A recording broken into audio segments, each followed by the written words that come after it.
Peace, family. It is 7:07 p.m. Eastern Standard Time. What a time to start the show. 7 is the number of completion. So it's 7:07. It is April the 1st. Happy New Year. Happy Passover. Happy Resurrection Season. Happy 41, which represents kings. That's the symbology of the number 41. Happy Resurrection Day or Resurrection Season. Come in the room. Let us know who you are, where you're hailing from. We have an amazing show for you today. I am so excited about this show today. It's going to raise your vibrations, heal you, and leave you with a very good high vibrational message. So come on in, check in the room, family. Enjoy the intro music. Get you a pen and pad because you're going to learn a lot about how to heal and address issues and raise your vibrations through precious metals and precious stones. Come on in the room, family. I welcome you and look forward to speaking to you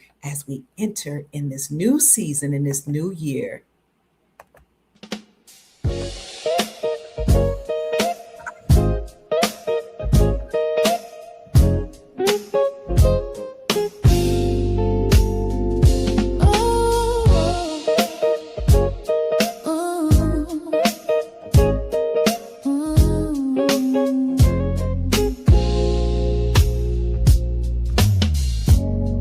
Dr.kia Pruitt, shining wisdom's light, teaching soul tribe how to see through the night. Ancient scriptures and bloodlines she knows, spreading truth wherever she goes.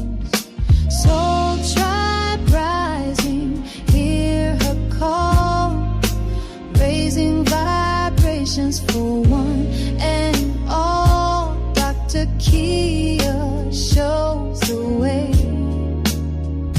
to a brighter, freer day.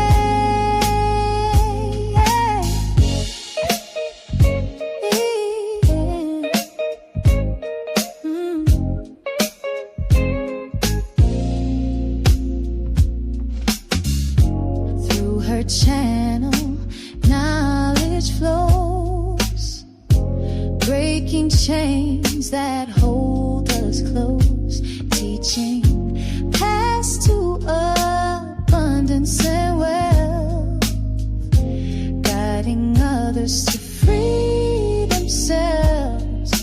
Soul tribe rising, hear her call, raising vibrations for one and all. Dr.kia shows the way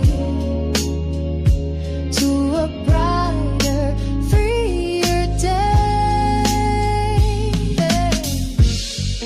From currencies to investments divine,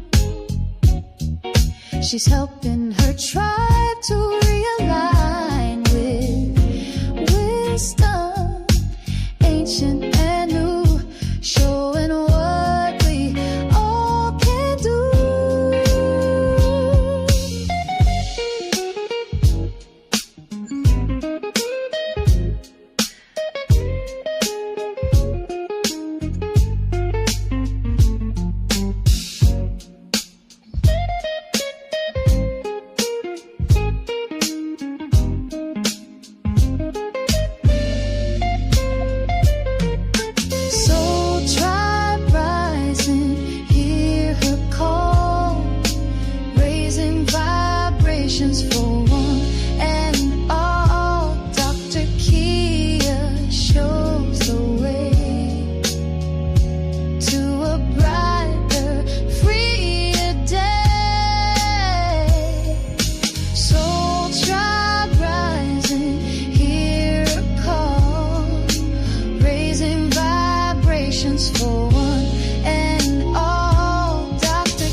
Tribe. Happy New Year. Are y'all ready for a beautiful, amazing, prosperous, and joyous New Year? I know I am. I see people hailing from all over the world. All right, welcome. I see you, Nigeria. You're from Nigeria, a divine spirit or deity that acts as an intermediary between humanity and the creator. Woo! Come on in here, sister. It's good to have you. All right, grand evening, Victoriaville, California. I'm so happy to see everybody. Check in the room. I see Belize in the room.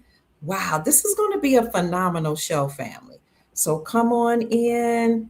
Let us know how you feeling today. Can you feel the new energies flooding the planet? I know I can, and I'm so ecstatic about it. I see you. Come on in, Belize, California, New York. Wow, so many people. You're excited too. I know that's right, Sister Kim. Come on, family.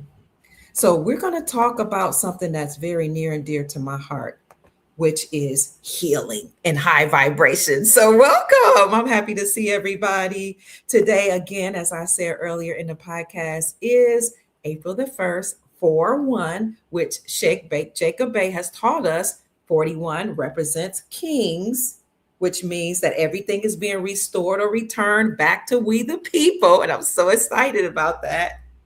Kings is a reversal of 14. 41 is a reversal of 14. The old paradigm is now being outdated and dismantled as we have ushered in the Corona era. Corona as in crown, as in gold, as in crown chakra, or your Christos consciousness awakening. That's the era that we've entered. And since we've entered this new era during this new year, I thought it was only fitting to bring someone that I am so overjoyed to have met. Listen, I was just on my spiritual journey, just minding my business, when Chief Rod Hayes, also known as Chief Pontiac, said, "Hey, I know a gentleman who would serve you well, who I need for you to meet, and you can come on his show sometime because he talks about the divine matriarchy." So all praises and shout out to Chief Rod Hayes, who's one of the chiefs of the Soul Tribe. He said, "You need to meet this gentleman." And I'm so ecstatic that I had the opportunity to meet him, because meeting him has taught me about stones and metals and alchemy, these things that the ancestors have left for us to heal us and raise our vibrations. As a matter of fact, look at the beautiful jewelry that he made just for Dr.kia Pruitt. Amazing. We'll talk about it later. It has a deity or a goddess on the front, made of pure 24 karat gold and copper, 99.999%. Can you see that? And it has citrine and turquoise and other precious metals and stones on it. When I wear this, you'd be surprised how many people just stand at attention, serve me with a smile. Today I was in the mall with my grandchildren. They gave me extra perfumes, extra gifts, and said, "Wow, we recognize the goddess." See, when you adorn yourself with the precious stones and jewels that your ancestors left for you, the world will recognize who you are, pay attention, and serve you as they should. So let me tell you a little bit about this business, okay? The business is called Orisha Stone. We're going to let him tell you what that business is about, the gentleman. Orisha Stone LLC represents art, knowledge, and symbolism. The symbolism is to help people remember who they are and provide them with the knowledge that they need to understand and to understand their purpose, not just knowledge, but their purpose. Orisha Stone Art has a motto: wear your intentions, and their designs are crafted in style. Orisha Stone promotes and sells minerals, artifacts, and tangible investments. But before we go into these tangible investments, artifacts, minerals, stones, let me tell you a little bit about the gentleman that I've come to know and adore. Can't wait to meet his lovely wife, because by his side, honey, they are a power couple. His name is Brother Nabi. Brother Nabi, a mineral alchemist, was born on a small island in the Philippines. His mom, an indigenous American military veteran, originally from Orlando, Florida, had joined and served her great country since 18 years old. Hailing from Mississippi, but now residing in Florida, Brother Nabi learned a lot from his mom, the military veteran. She had studied and collected ancient artifacts and gold pieces, stones, and foreign currencies from her global travels while in the military. Originally on track to join the military himself, Brother Nabi changed the course of his career and his life by deciding instead to become a chef. When his mom, who was an important figure in his life, transitioned, she bequeathed him precious stones and antiquities such as artifacts and other precious gems. Left in the shrouds of his mother's transition, after discovering that the government has stolen his wealth, everything, all of his inheritance that his mom had left for him, Brother Nabi embarked on a spiritual journey, an amazing spiritual journey, which led him to meet several spiritual women. Aha, here comes the matriarch.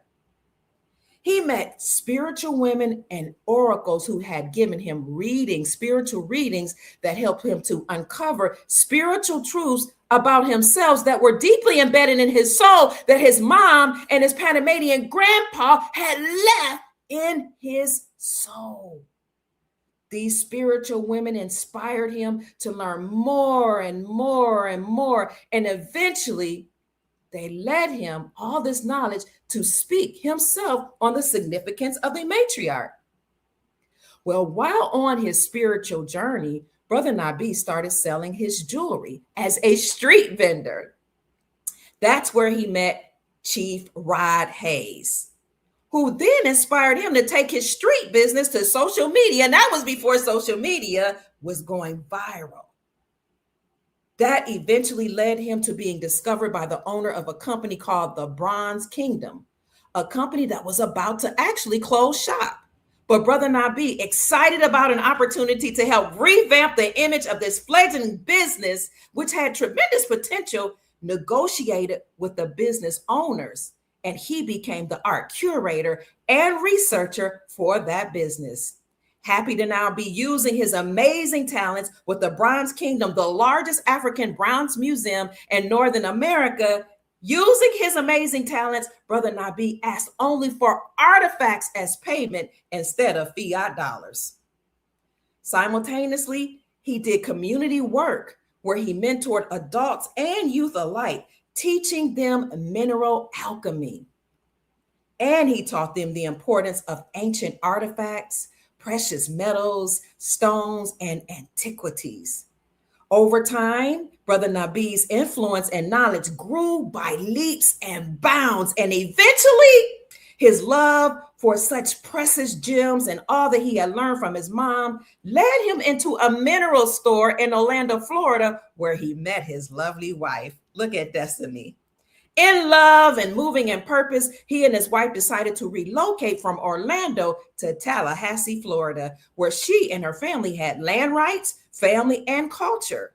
With his wife by his side, Brother Nabi took his knowledge, his wisdom, his culture, his inspiration from his mom and his bloodline, and combined it with his wife's gifts and all that she and her bloodline had accumulated and expanded their business, which is now known as Orisha Stone.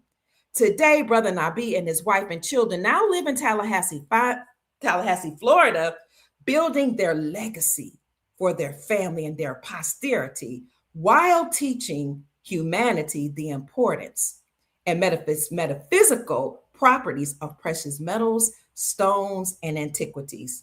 Family, help me welcome to the show today my personal jeweler and my new friend, whom I met through Chief Rod Pontiac Hayes, none other than the amazing CEO and owner of Orisha Stone, Brother Nabi. Welcome to the show, Brother Nabi. Appreciate you, guys. That was so beautiful. You made that sound really, really beautiful.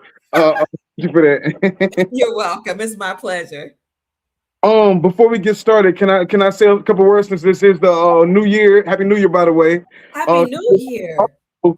Ken 113 Day. So big shout out to Melanated Immortals, OJ Yemi, and Goddess Mayat.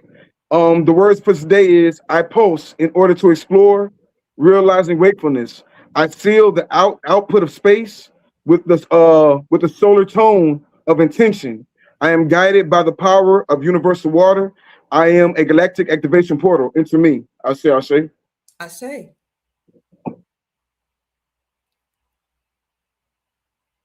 Okay, so the new year, all right, guys. I say. Oh. Thank you for having me. It's always an honor. It's always an honor to be on with you. You're always spreading knowledge and like we said last time, you're a world bridger, a universal world bridger. So Thank you. yeah, it's most definitely an honor.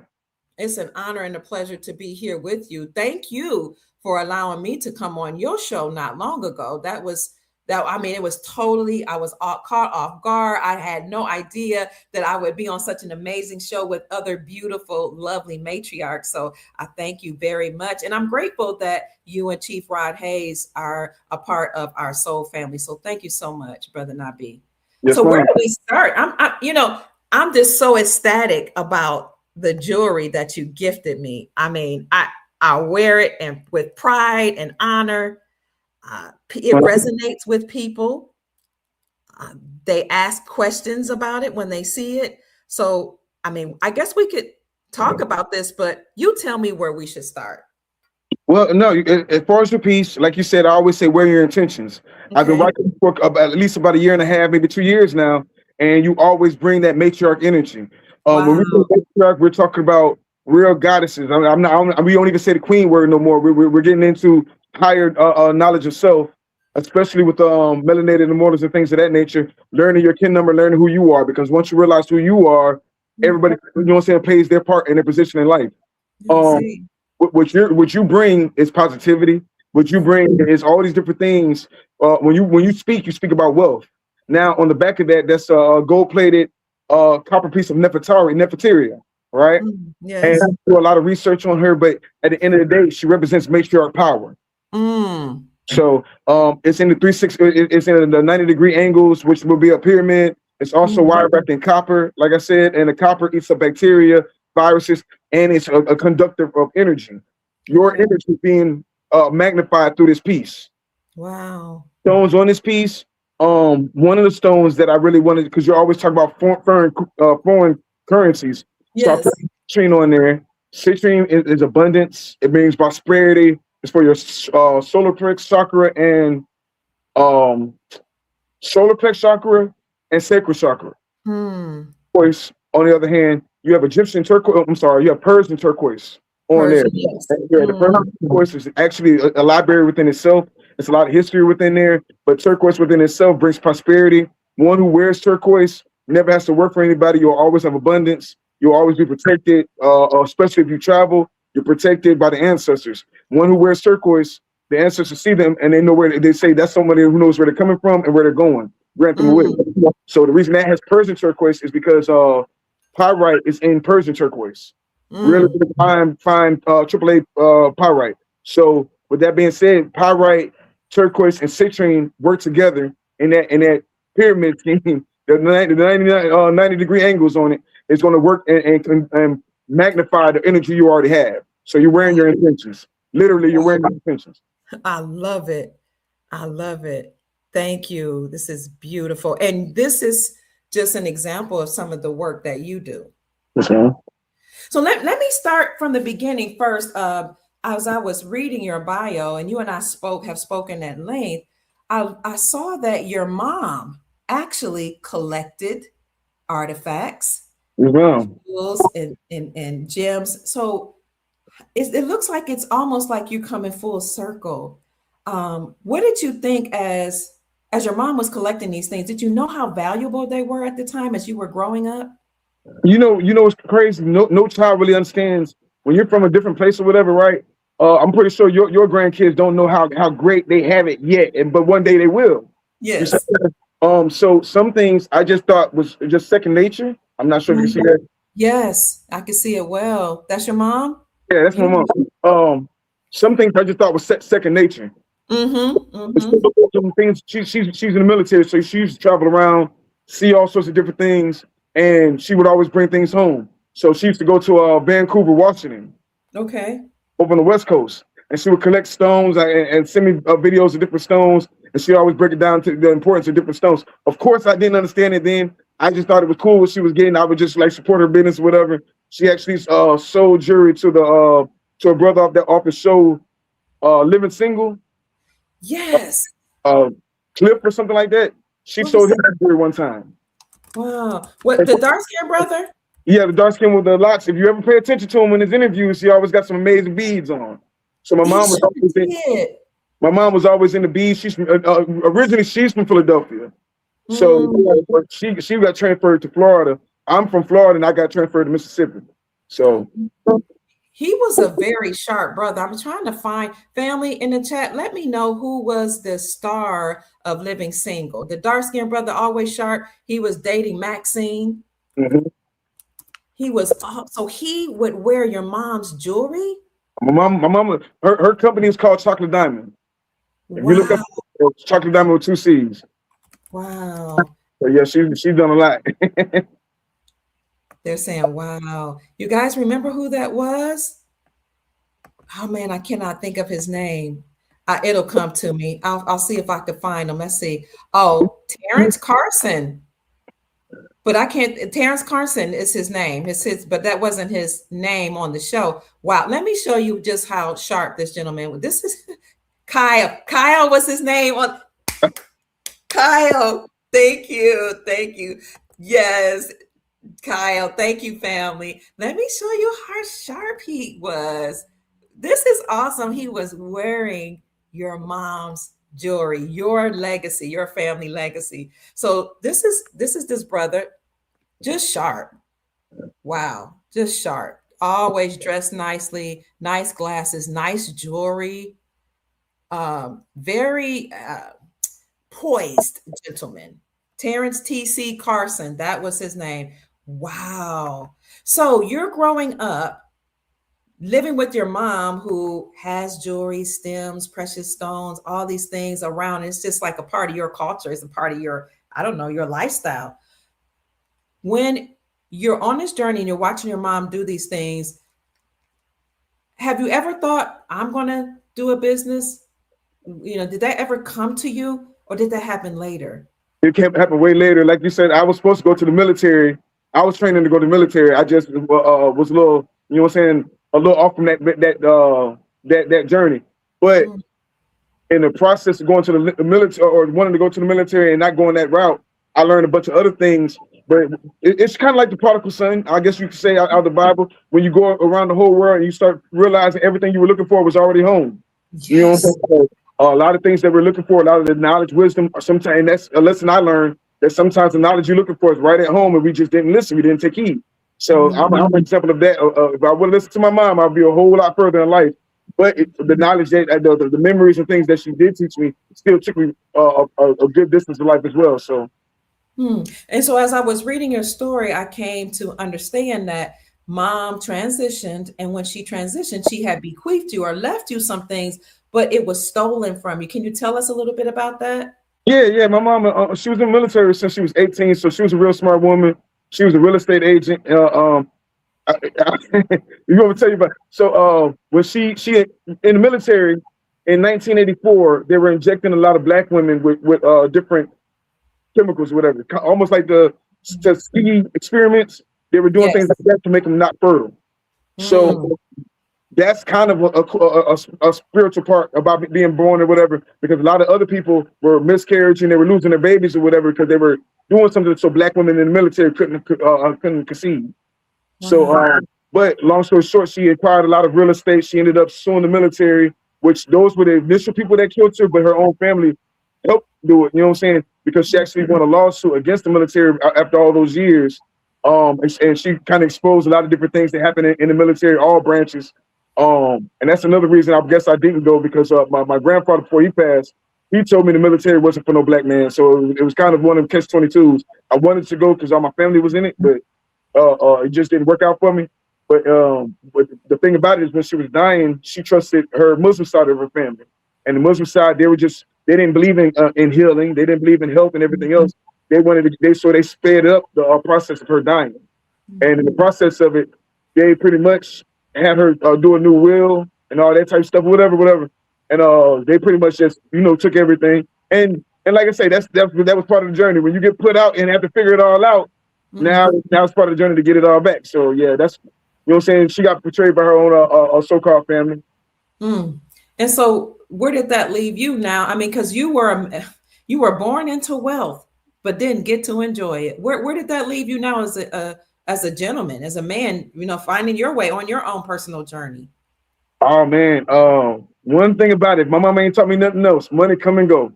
Money come and go. So I'm even what they took. It might have been something, but it would have made me comfortable. Looking back on it now, if I would have still been there, I would have been real comfortable sitting there, not doing what my purpose was. So the purpose was the journey, the journey, and everything you acquired from it, the wisdom, the artifacts, the antiquities, and everything they thought they had has already been spent. You see what I'm saying? So, like I said, I lost some, but I gained a lot more from it. So, one thing I learned, the so-called monetary things, that's not as important as we put on. Speaking of monetary things, that's not as important as we say it is. When you were working for that bronze company, I think it was the bronze company, you asked for artifacts instead of money. That blew my mind.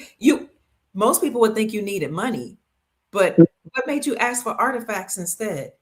Well, it goes back to I guess we're gonna do the whole mom thing. It goes back to my mom. I was always an entrepreneur. Like I said, we don't realize what we have until it's gone. But when I was young, she'd always have me doing something with selling candy, or you never rely on anybody. You know what I'm saying? Especially if you need money, go get the money. So when I came in, I was already a businessman when I came to the Bronze Kingdom, and he was already in a default.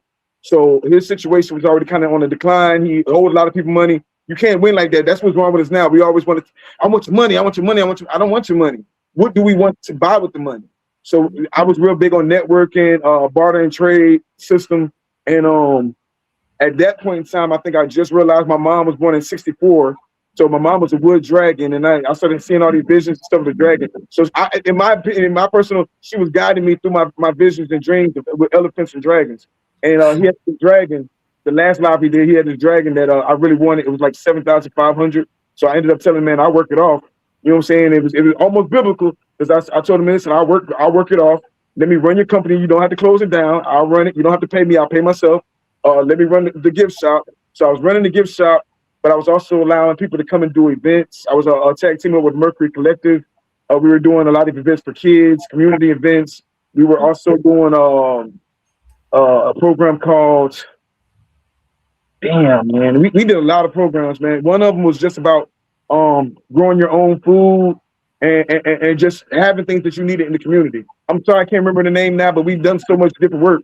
But it was a lot of amazing people. In Orlando, is a lot of amazing people. The whole Mercury Collective, it was a lot of people that were coming together. Goddess Oshun Bumi, Iamin in Tampa, all those people were coming, and we were throwing events. They were throwing band-bays there. We were throwing poetry events. We were throwing chess tournaments for the kids.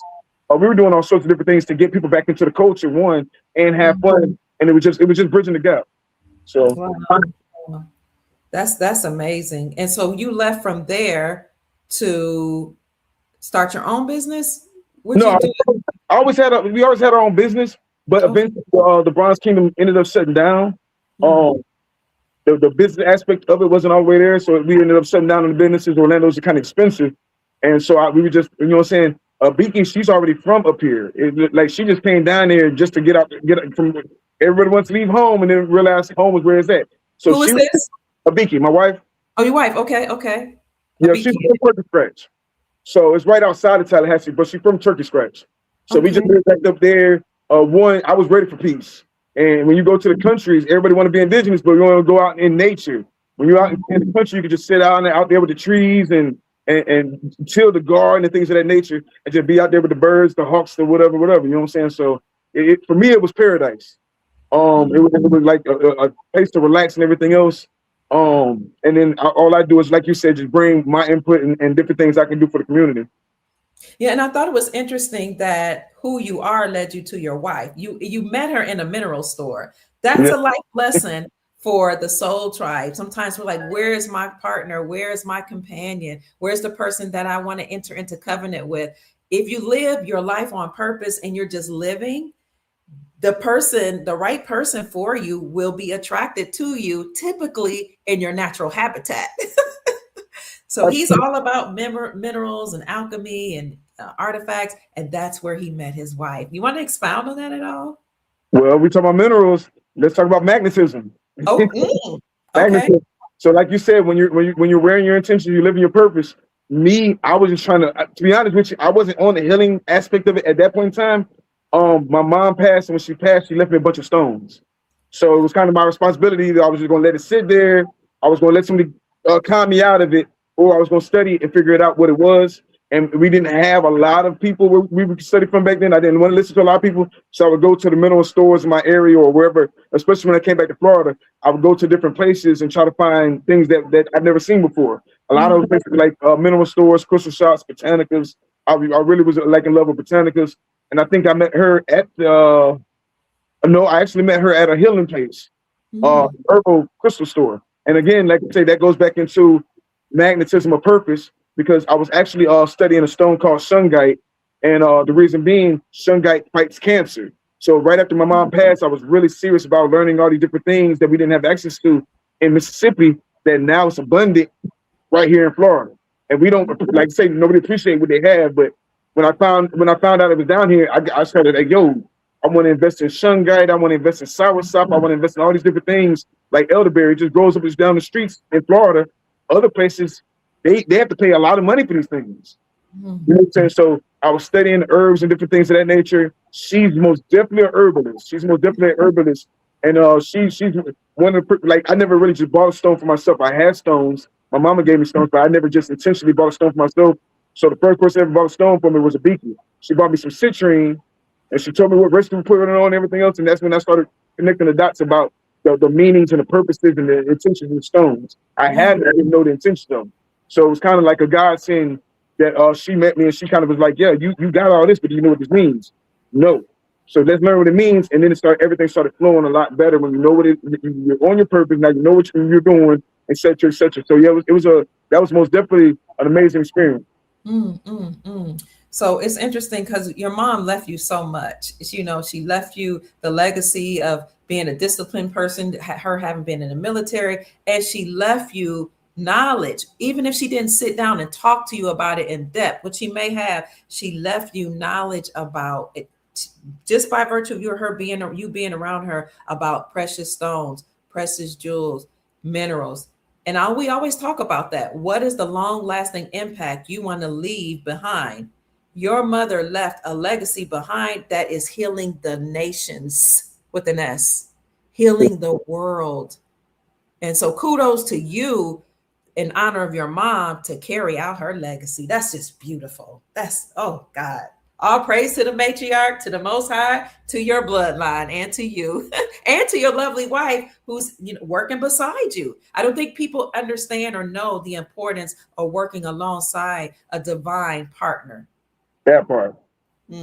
That's very like that's something that a lot of people want to play over, and the way it's so much toxic. That's why I love your channel. I can't say it enough.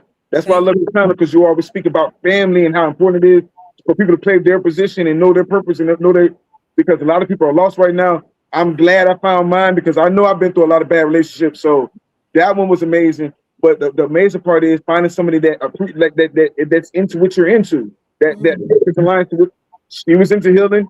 I needed healing. I wanted to study healing. I had stones. She knew about it. It was everything that was the yin yang. It fit together. It really fit together. So that's more than just a saying. That's something we really need to pay attention to. People say opposite attract. I don't think so. I think you need to find somebody that's into the same thing and supports. Because I've been in relationships with women would like literally try to compete with me. You in this, we got to pay the same bills. We got to take care of each other, but you want to compete with me in the same house. It makes no sense. So yeah, it's very important to have somebody in your life that wants to see you win, wants to see you successful. Anything that any of my shortcomings, she comes in and fills in the gaps. Wow. So vice versa. So yeah, no, that's very important. The matriarch is balance for me. It's not just one sided thing. Really, mayat energy. What I find interesting about your story, and I'm going to move on from this, but this is beautiful. How you met your wife. It doesn't sound like you waited till you were 100% healed. You waited till you were rich and you were living on a hill. And she came at the perfect time of your life, and you came at the perfect time of her life.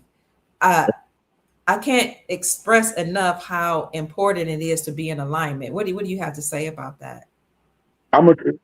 Without her, I'm a completely different person. I'll tell you that now. Also, like in my readings, a lot of different things is like you got to hear and you obey. When you get certain stones, you get impulses. Sometimes they talk to you. I know that sounds crazy, but I was really into moldavite. Moldavite is I would say a matriarch stone or a mother stone, even though it came out of the crown of Iblis, right? But I was communicating with my mom through the moldavite. So what I needed, she kind of sent to me. And that's one of the things I guess we can get into about the stones. Okay. But she sent what I needed, and she sent what I needed. Yeah, I mean that's the best I can get into it without sounding too crazy. But once you set your intention, and then you state your intentions, especially when you're holding your stones and things like that, you can manifest. As far as her, like I said, I'm a completely different person. I probably wouldn't be here right now if it wasn't for her. So what she did, she polished it up, she did everything else. And that's the important part. Like, we need each other. Right now, there's a big propaganda, psyop, whatever you want to call it, of trying to pit black men against black women and black women against black men. And that's the trick, you know what I'm saying? Because they know when we come together, that was the whole Ashar and Aset thing. They explain it, that it's way older than my mama. This is since the beginning of time, you know what I'm saying? They gave us a prototype, and we're not following the script. So, yeah, most definitely, that's the purpose. That's the reason I'm here right now. I couldn't have done it without her at all. And all of us, we would reach our highest potential if we realize that we need both sides, the divine masculine and feminine. Wow, the Soul family is saying that's a very beautiful story. They appreciate you mentioning that. I think that's beautiful. Absolutely. Thank you for sharing that. You're right. I do. I know that family is important. When you think about the 24 laws of the universe that guide, or 24 universal principles, some people say there are more. One of them is that the divine feminine and divine masculine must work together synergistically to balance each other. So this is what we need. We need both the divine masculine and divine feminine. Okay, so that's your story. Now let's move into alchemy. You are a mineral alchemist? Yes, ma'am. Okay, tell us what that means.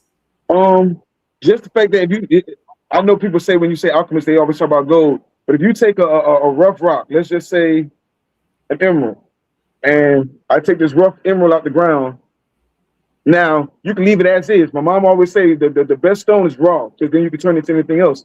And I can turn it into anything. Like I can carve stones, we can turn it into a necklace, all sorts of different things. So the alchemy of it is taking something it was already a chemical process. A lot of these things in the earth, it took thousands, if not millions of years for it to create through erosions and all sorts of different things. It's a whole lot of science that comes when it comes to the minerals. When we did it, you can use it as spiritual tools. Now, when we say alchemy, it's not always what we say. Sometimes it's what the ancestors have said. This is a great book, The Curious Lore of Precious Gemstones. And this talks a lot about how you use things, not from just anybody's perspective, but from years and years of thousands of years of information from our ancestors. So they gave us different scrolls, they left in different stones, from lapis lazuli being a healing stone, turquoise being a healing stone. So it's not something I'm creating, I'm just following the script, following the prototype. And like most people do, you see a lot of people that are mineral alchemists. So yeah, they're just following the script of it. They call them different words, and my tribe is just a stone tribe. You know what I'm saying? When you look at the Mayan and the Olmec, they call themselves the stone people. When you're looking at the Cambodians, all indigenous people around the world work with stones. And with the stones, you're talking about healing, you're talking about magnetism.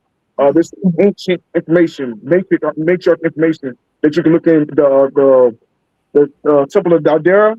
I might be saying it wrong. Are you familiar with that? No, I'm not. Yeah, one day we should look up the Temple of Daldera, and that's the matriarch temple where the stones, each one of the stones, whether it be in Egypt, Kemet, whatever, right? And down here, mostly made out of granite and basalt. Temple of Nymera? I'm sorry? What's it, the Temple of what, Nymera? Dundera. Dundera. Okay. So, yeah, if you look up that loosely, it should pop up. Okay, I'll check it out. Made a note. But that's how the goddesses were staying so young. When they talk about the matriarch and they start talking about time and everything else, it was through the stones. This was like, that's why you look at all the ancient people were really into stones, and we're thinking this fashion. But think about it, even before them, their deities came down with stones on. Shiva came down with rubies on.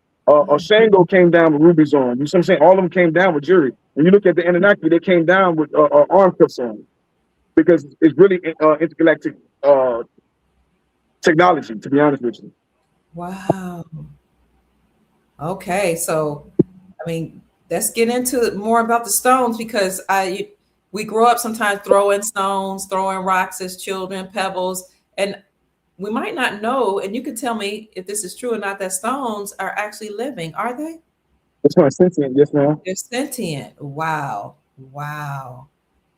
When you know that they're sentient, you'll treat them as the precious gems that they are. Wow.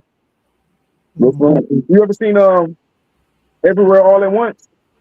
Say who? See what? It's a movie called Everywhere All at Once. No. You might want to check that movie out. It's funny because at the end of the movie, they show the rocks communicating. But like they lived all these different lives and all these different dimensions. And one of the dimensions, they were just rocks. And all they had to do was beat and just beat. But yeah, I mean, all rocks are sentient, because most rocks come from the alchemical process of water and land mass, erosions and fire and all these different things. Water is the #1 record keeper. That's why when you look at the deities, mostly Mother Water, Umoja, all the cool energies, water is the #1 record keeper, then ice, then stone. When you're looking at turquoise, that's ancient water. When you're looking at aquamarine, it's ancient water. So you can tap into a lot of different things. There's stones like a quartz with water inside of it. That's this ancient information. Think about it. Water represents life. So water in the stone, or water that is stone, is still a record of life. Some people just don't know how to tap into it yet. Okay. Now this area is completely new to me, so I don't even know exactly where to go. We're talking about stones. I guess we can talk about artifacts, which you don't call them artifacts. What do you call them? Well, I mean, some of them are artifacts. I say antiquities and artifacts only because you don't want to call something an artifact if it's not that old. Like I got stuff from the 60s and 50s that I love it, right? But I wouldn't just call it an artifact. But it does have a long story and history to it, so it is kind of an artifact. But then I also have things that are 270 years old. That's something I would call an artifact. You know what I'm saying? So it's just you don't want to mislead anybody when you're doing business and saying this is an artifact. I want you to know that this is an artifact, and this is antiquity, and you know what I'm saying, so they know the difference. So those of you just joining the show, I'm speaking to Brother Nabi, who is from the CEO and owner of Orisha Stone, and showing off the jewelry that he gifted me here, 24 karat gold and copper 0.999 pure copper here with the goddess here. Also, this has stones, turquoise and citrine, and he told us the meaning of them and the power of them as well. So I wear it, and it's interesting how when you adorn yourself with the artifacts or jewelry or stones of your ancestors or just of the multiverse, people respond to you in such a way that's really incredible. You know, they seem to be happy to be around you. They want to serve you. They acknowledge your regality, your regalness, or your royalty. And I just find that very commendable. And it makes me feel good that they feel good and want to serve us. So someone asked you, do some of these stones come from distant galaxies or other star dimensions? Yes. Yo, I'm reading the comments and they're on it. Yes, to answer your question, yes. For that question, yes, moldavite is one of my favorite tektites. Ooh. This right here, like you can't really see it. I don't have my flashlight, but that's a green tektite. They speak about moldavite all throughout the Bible. They just don't say it. They speak about all throughout the Bible.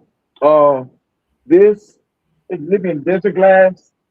Now, I wouldn't say that this per se is from another galaxy, but this is the result of something from another galaxy hitting ancient Kemet and this is the glass that came from it, the reaction that came from it. So it does have energy from it.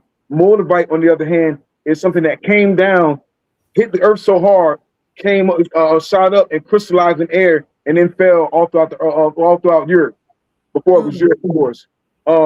So that one is a very kind of special stone as well, where you have black tektite. Black tektite is just obsidian, and this is a control. It absorbs dark matter. You have iron tektite. Iron tektite is amazing, and people can lie and say, "Oh, it came from Syria." We don't know where it's coming from. It's coming from the great triple blackness. We're just lucky to acquire it and sit with it and be able to sit with it and feel the energy. Now, when it comes to Libyan desert glass, you see that the history of it is King Tut, when he was buried under a ceremonial death mask, right? Yes. And a Libyan desert glass on the chest, carved in the shape of a scarab beetle. Oh, wow. He also had an iron tektite knife. Okay. The reason I say this is because they couldn't cast iron tektite back then. They didn't know how to do it. Gold is soft. You can mold a lot of things out of gold. Silver was rare. That's why silver cost more in ancient Kemet than gold. And copper and everything was soft. So they weren't in the Iron Age back then. So whoever gave the knife was older than them. Somebody gifted him a knife, an iron tektite, a meteorite dagger. You see what I'm saying? So that's just they were passing down information and doing barter and currency with interdimensional beings with the stones. Somebody else in the comments said something amazing when they said some stones are actually petrified giants and dragons. He's absolutely right. Wow. Petrified wood, he's absolutely right. When you're looking at I got some over here. Petrified wood, I don't want to say the word wrong, but Septarianite is a reference stone. We have I got a couple different ones. I actually did a live with Mud Fossil University, and he was breaking down that these are different pieces of body parts. The red stones, some of those red stones are actually pieces of giant beings. That's why they charge so much for petrified wood and petrified stone. But yeah, those were amazing questions. So, all right. Somebody asked, "Are we made of minerals?" Oh, somebody said we are made of minerals. Wow. Most definitely. You have crystals all throughout your mind. Before anything else, I'm glad that your people are way more accepting of it, because a long time ago they weren't. You know what I'm saying? People weren't into the minerals. You got a lot of, you can't be doing this. So I brought everything. I brought everything to protect myself today from where it talks about in the Bible, Quran, and Torah. But yes, let's go science. You're absolutely right. You're all minerals. You have crystals all throughout your brain. Your third eye is a crystal that sometimes can be classified. You also have a crystal in the back of your brain. And I don't know all the scientific words, but if you have a cell phone, you can literally look these up. There's crystals all throughout your brain. There's crystals all throughout your blood. That's why hematite is so good with your blood. That's why copper is so good with your blood. You know, things are magnetized in your blood. That's why copper does so good with the body. What else? It was another stone that there's so many different stones that are good. Actually, I just did a live with Roz Ben, and he was breaking down how a lot of different minerals even help. Just wearing them help different organs in your body. Wow. When you get into the indigenous traditions, there's organs inside your body. We always talk about the heart, but we don't talk about the kidney or the liver or all these different things in your body that represent something. They represent something, and they need minerals, coppers, zincs, just to say the few. I mean, I can't think of them now, but like I take so many different things just to you got to keep your supplements up. That's why people take sea moss. It has so many minerals in it. Oh, wow. Okay. So family, if you're enjoying this, I don't know about you, but I want to send him a gift just for being so gracious to share his knowledge and wisdom with us. You can send him a Cash App, but also you can buy from him to Mansa Musa Stone, $ Mansa Musa Stone, MANSAMUSASTONE. You know what, brother Nabi, I had spoken to a goddess or a lady, a doctor on my show just yesterday. I was like, did you get the gift I sent you? And I told her where I sent it to, and she said, I didn't even think to look because nobody's ever sent me a gift. And that broke my heart to hear that we have elders teaching us how to raise our vibrations, how to connect to the ancestors, how to cure and heal ourselves through gems and stones and spirituality. And they don't receive energy exchange, like gifts in kind, it just really broke my heart. So it's always my desire to share with the soul family that comes here to give of their time and their energy. I just wanted to say that. I appreciate that. And that's a tradition we've forgotten about. I think 2020 really did it to us because we were so divided even more. But that's one of our that's one of our things in the 52 acts of unity, to give something to somebody. You know what I'm saying? Whether it's fruits or stones or anything like that. The reason I'm into stones as much because stones last forever. They're going to be here they've been here way before us. They're going to be here way after us. So we have to get back. When you're looking at that book that I just showed you, The Curious Lore, it's not just telling you to wear the stones. It's telling you what days to wear the stones. What's the reaction? Why should you wear the stones? The intention, right? Sometimes to get a blessing, you have to give a gift. We have to get back into giving gifts. When you're looking at everybody, like I say, everybody wants to be indigenous. Everybody wants to be Indians, but we forget those indigenous cultures. When I go to another tribe, I'm supposed to bring gifts. I'm supposed to. Back in the day, they would bring stones, jade for more southeastern indigenous people, jade for more western people, turquoise. That's always been our traditions for thousands of years before Mongolian ever touched Turtle Island or the land of the plume serpent or anything. We've always been doing this with stones. Every culture. If you look at the ancient indigenous people of ancient Asia, still jades and all those different stones, we would give gifts. Then food, corn, different things.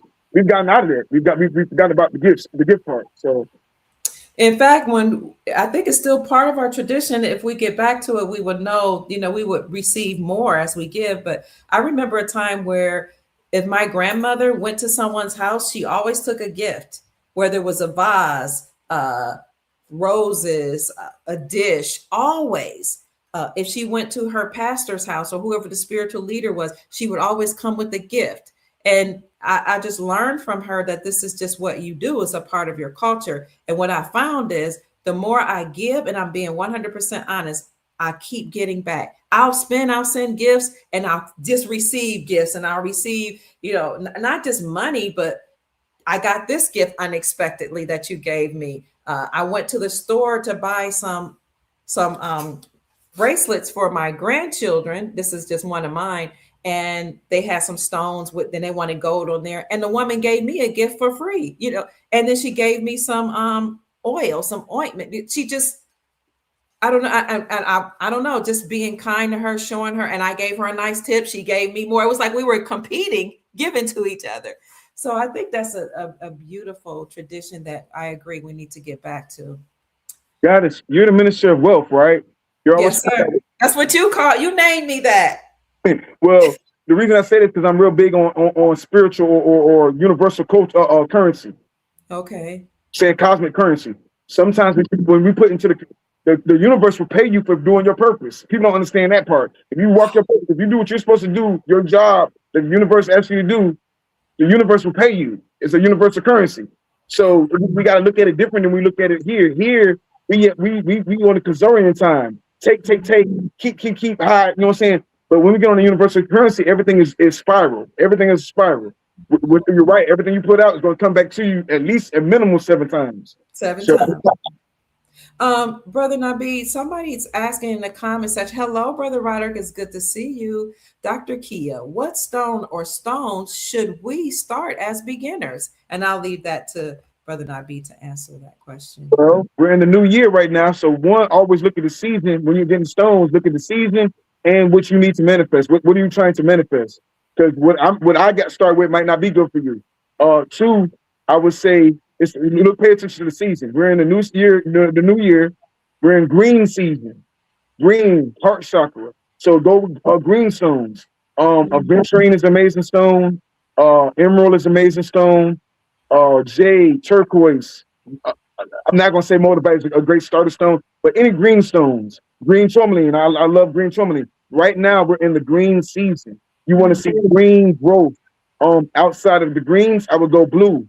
So we're going again turquoise, lapis lazuli. But right now, our culture is to shine. When it's springtime and summertime, we're supposed to be out in that sun, communicating back and forth with the sun.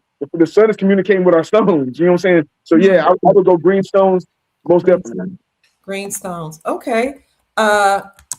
I want to see somebody else say something. I want you to show some of your work. But somebody says, I bought beautiful copper coins from this brother. I love it.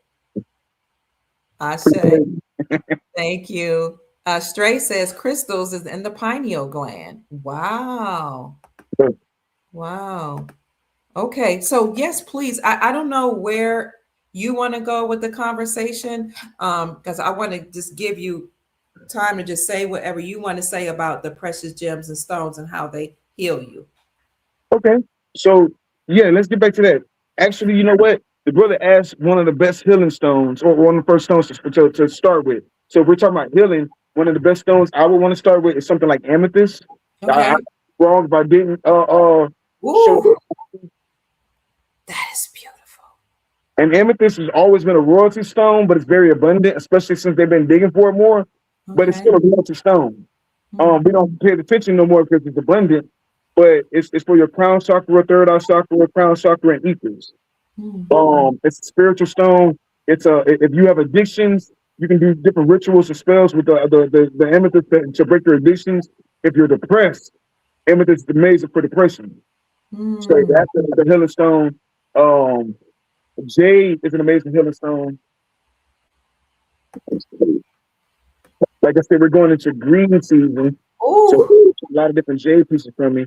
But jade is an amazing healing stone. I have jade on here. Jade, ruby joycite, hematite for the earth magnets, and prehnite on it. Wow. That's beautiful. So jade is, like I said, it's a heart chakra stone. Most things when it comes to heart is courage, but it's all mostly healing, love and healing. So a lot of people, the pink stones are for the heart. It's really the green stones, heart chakra. So that's amazing one for healing. I said amethyst. Quartz is the master healer. Quartz is the master healer stone. Oh my God. Wow. It's a 6-way ball, so it really helps your energy or your chi. And that's gray moonstone or mother of pearl. Ooh, what's that's just speaking to me. What is that? Quartz? Yeah, these are 6-way quartz. Okay. Mother of pearl and mother of pearl, and this is a gray moonstone. So this is a very like you wearing this as a statement piece. You're going out, you know what I'm saying? But this is also a manifestation piece. Like tonight is a pink, we're beginning of the pink full moon. So you want to have moonstones and rose quartz on you because that'll help you manifest. That gets healing. Rose quartz and moonstone, that's actually an indigenous ritual. If you have those two together on full moon. And it's the pink moon tonight. So I really think y'all should like have you some rose quartz and moonstone together. I can't tell you. Some people be like, oh, it does this, it does that. I can't tell you what's going to do in your life because I don't know what you're trying to manifest. And I might try to manifest true love. Somebody else might be trying to manifest self-love. Somebody else might be trying to manifest. And to the healing part, rhodocrosite. Rhodocrosite is an amazing stone for healing from traumas, from sexual traumas, things of that nature. You know, the family's asking, where's the website? Where can I buy? Like they're on board. I'd like to purchase his jewelry. Well, and they can always hit us up on the email, or you can contact us on you can contact us on social media, all social media platforms, Instagram, Facebook, or YouTube. The website will be ready in maybe about another month. I'm a perfectionist. I want to make sure it's right. Okay, website to be ready. This is rhodocrosite. Which one is that? This is rhodocrosite. Okay, what's that one for? And let's just say you have a lot of healing groups. I'm in a lot of different healing groups. And one thing I realized is a lot of our women, men and women, they've been through a lot, right? But that one right there helps with sexual traumas. It helps with like bad traumas in general. And that's for men or women. But of course, most men ain't gonna want to just tap into that because of that whole pink energy. But it's actually, it gets it done. You've got to let the traumas go. And once you do, that's amazing one for helping you get through the trauma and finding love and loving yourself and forgiving yourself too. So, I mean, it's a lot to that. I can't speculate because there's a whole bunch of, that trauma bowl is big, you know what I'm saying? But that's an amazing stone for trauma. Let me say this, family. Somebody said I don't have social media, but if you look on the screen. I just put it there, and I'll put in the comment section. You can email him at orishastone.shop@gmail.com. And I'm putting it in the comment section. I'll put it at the ticker, at the bottom of the ticker. I did put his Cash App, Mansa Musa Stone, $ Mansa Musa Stone, but I'll create another one with his email for you all, and I'll put it in the description section as well. orishastone.shop@gmail. Because I'm wondering if people can, when they contact you, like pay for a consultant or, consultation, so then they can, as they speak to you, maybe you can kind of help them decide which stone works best for them. I mean, they can, if they wanted to get a reading, my wife does the reading part. I pretty much, when it comes to, when I say what are your intentions, the first thing I ask is, what do you want to manifest? What do you want to manifest? Every piece is you're not going to see the same piece twice. This piece, your piece is for you. Your piece is designed for what it was for you. You might not see that combination again unless somebody just actively goes out to try to, mimic it. But that would be, if you got that kind of energy, just create something new. But each one of my pieces is like customized for the person. So it's what you want to manifest. If you're trying to manifest, if people are being, you were talking about the piece bringing good abundance to you, right? Yes. Well, people, when you're in the workforce, you got this evil gene that really, especially when you're like trying to get promoted in the workforce, that's always what job it is. They're going to try to attack you and everything else. So certain stones, black tourmaline, obsidian, different kind of stones protect you from that. So I can do certain different pieces that are really customized just for your own energy. Oh my God! Oh wow!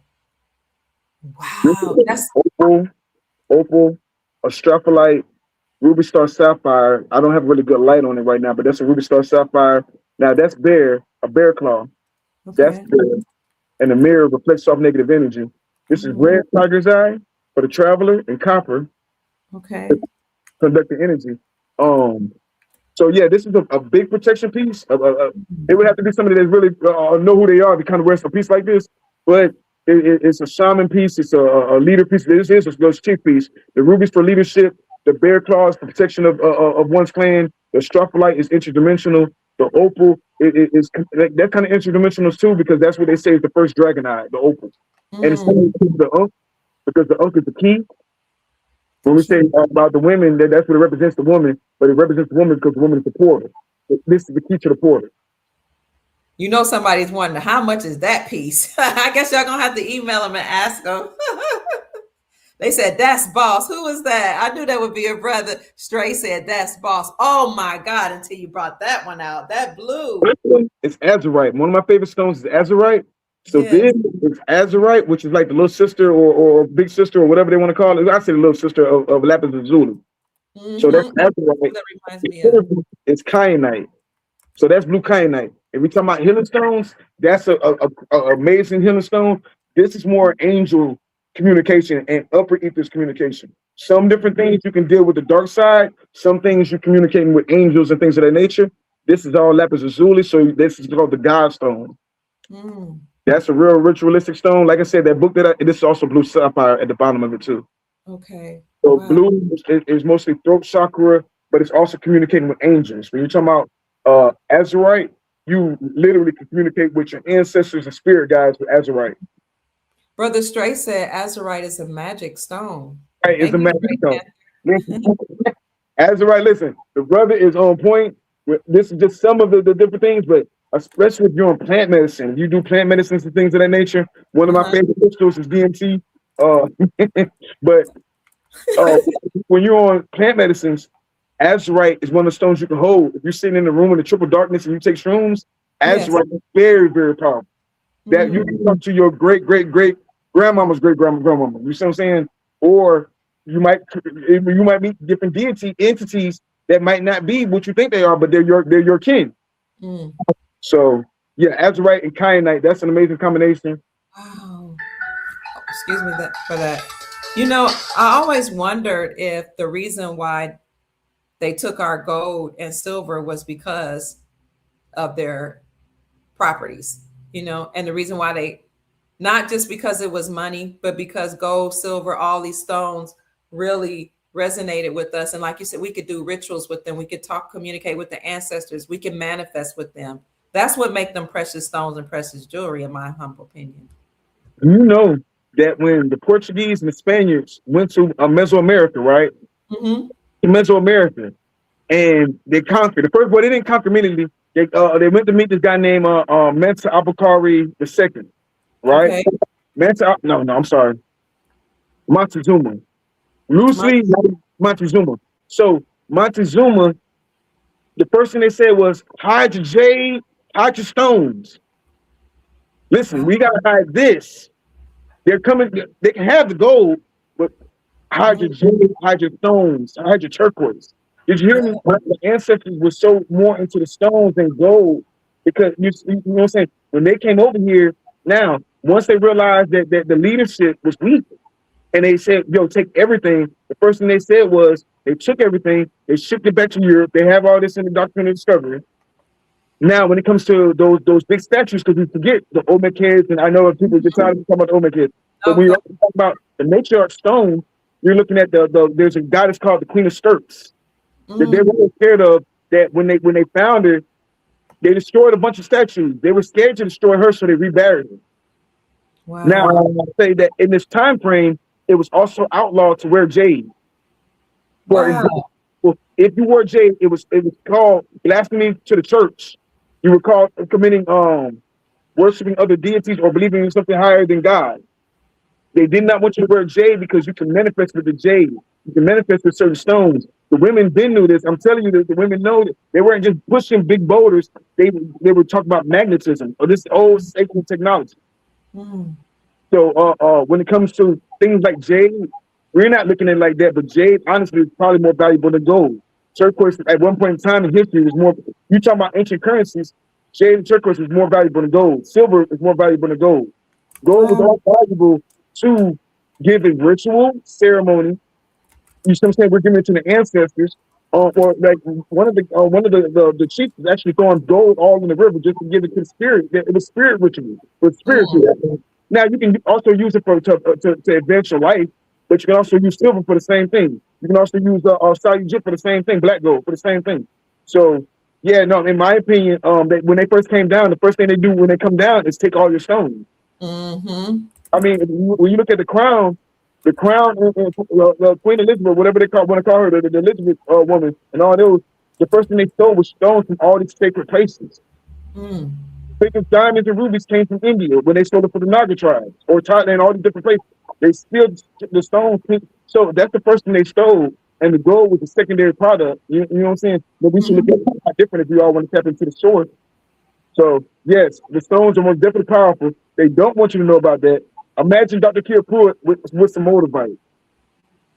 You see what I'm saying? Or any stone for that matter, once you know how to tap into it. Things, like you said, they will bow down to you because everything is just energy. Nothing's new on the planet. All the gems are still the gems. All the demons are still the demons. All the secret angels are still the secret angels. So they will abide by the laws of stone. Think about it. In the Bible, Aaron couldn't even go approach the Most High without his chest plate on with gemstones. Wow.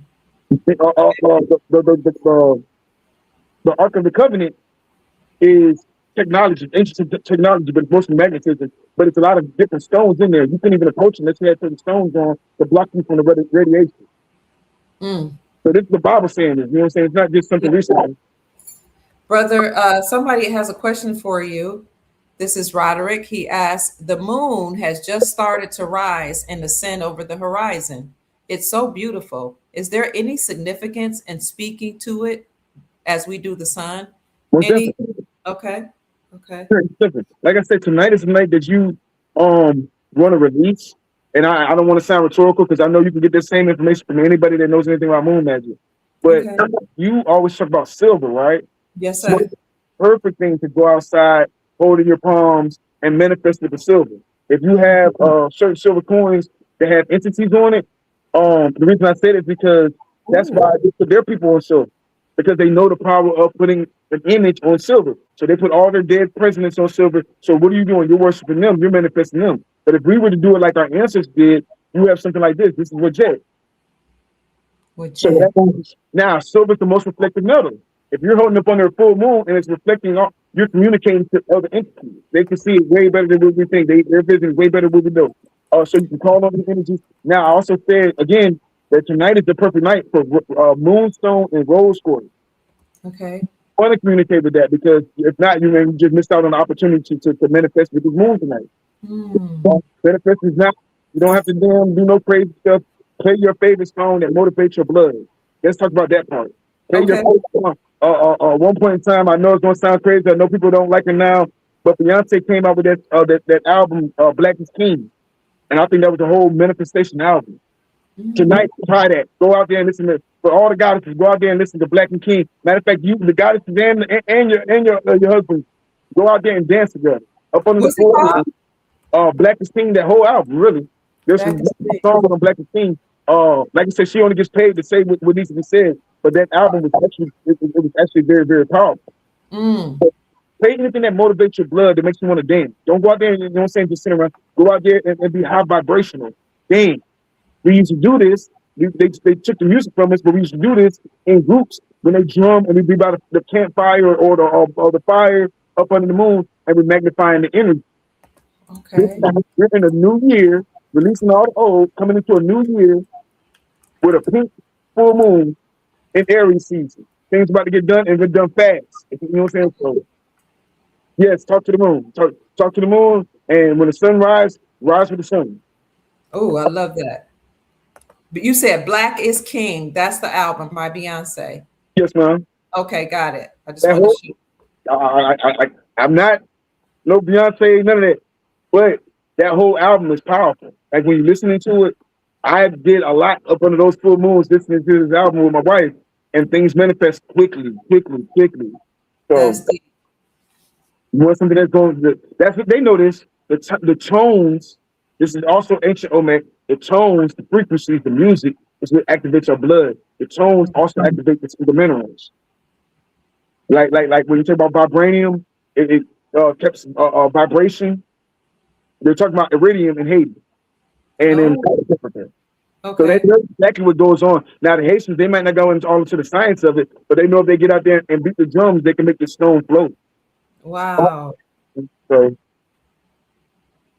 So 1 minute, I just want to say, family, if you are interested, I know you are, since you are interested in these precious metals and stones, please feel free to reach out to our brother at orishastone.shop@gmail.com. ORISHASTONE.shop SHOP@gmail.com. And anybody want to send him a gift or you want to help support his work, you can send a cash app to Mansa Musa Stone. We'll also have this information in the ticker at the bottom of the screen, and I'll put it in the description section for you.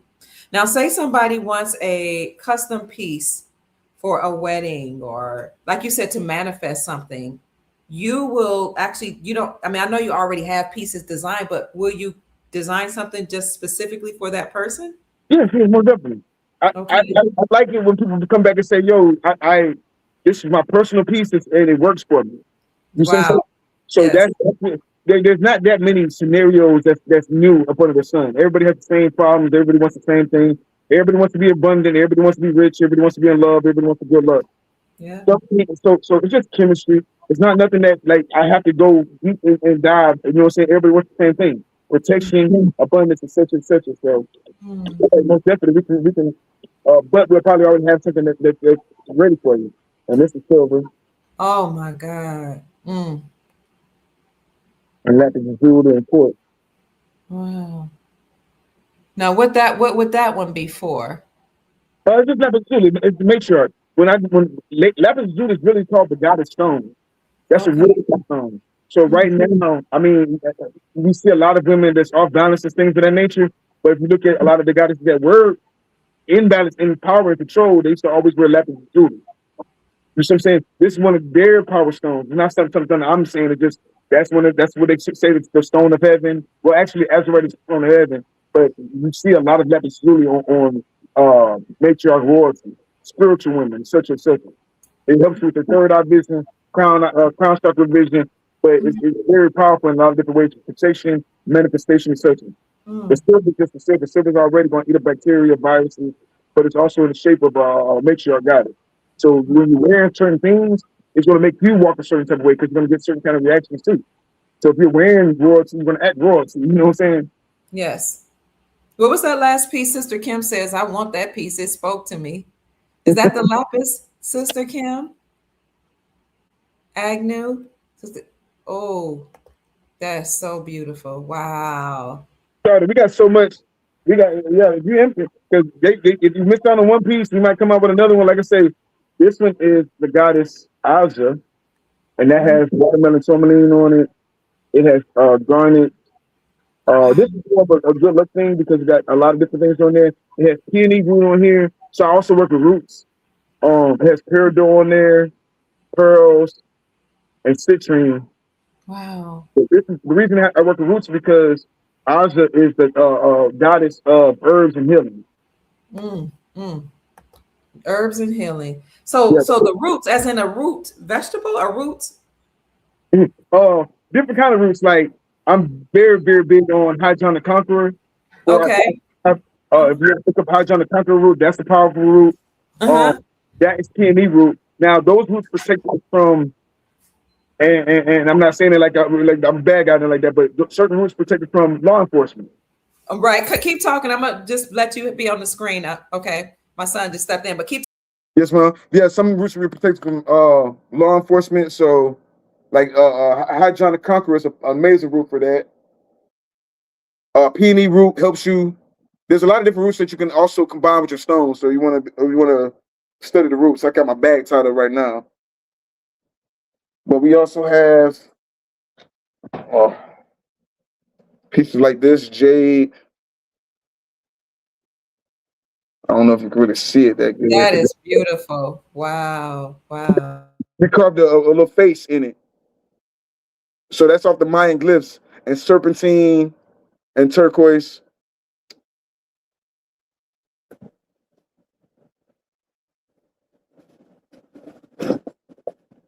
One minute. Let me ask you a question before you go further. Sister Alicia, she's a little uncertain. She says, Islam, I changed my mind. This is the epitome of idol worship. Give thanks. So, Now I'll say this. She said Islam, right? Yes. Remember, I said I'm the Department of Defense. I come completely ready. Well, the thing about that, goddess, if she's a Muslim, Prophet Muhammad used to tell you, and you can look this up in the Sharia. The Sharia is what you're supposed to follow if you're Sunni. I'm not sure if she's Sunni or not, but in Islam, they specifically tell you to wear turquoise on certain fingers. Don't take my word for that. It's not out of worship at all. What it is just like when you were talking about Islam, the reason Islam is funny is because Islam tells you to forget about all your ancestors.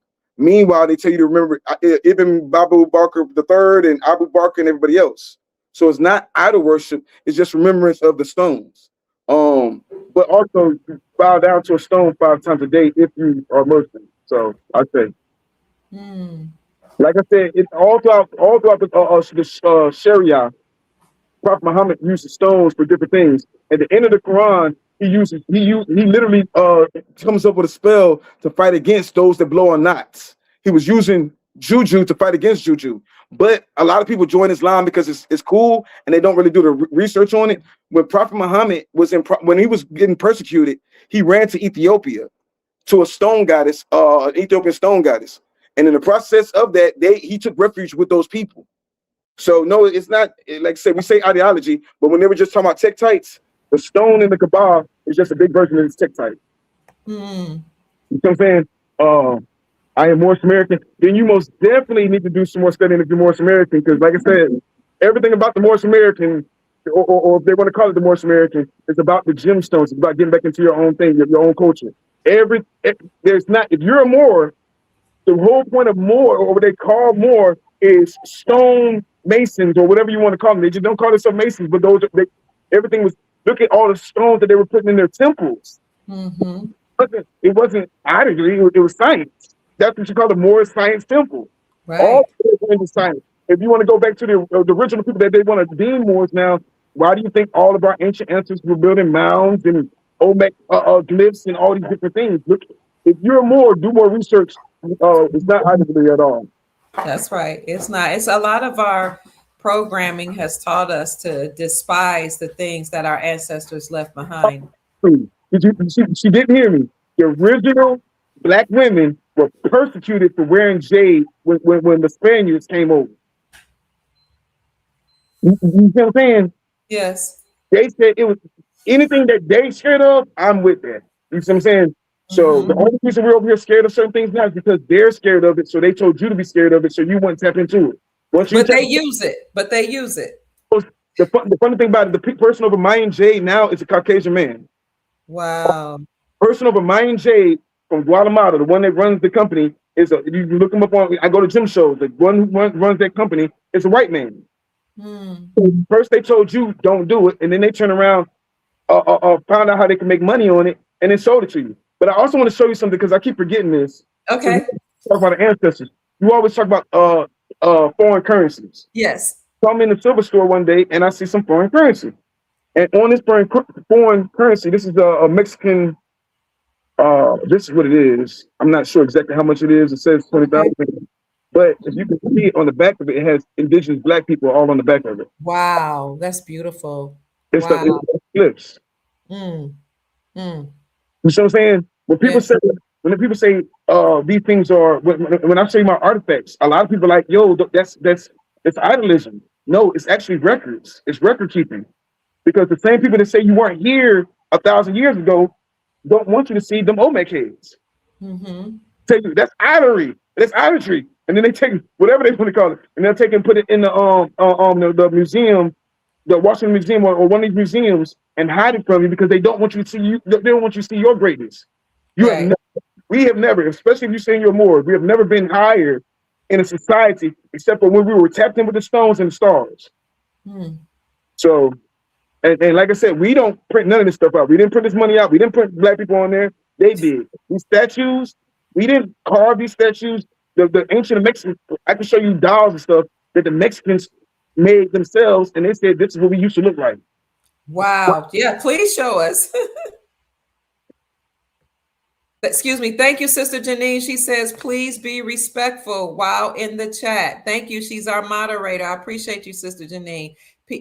Family, we are here to support one another, love on each other, and encourage each other. So if this chat is not, doesn't align with you, it's okay to excuse yourself. We'll understand, and we still love you.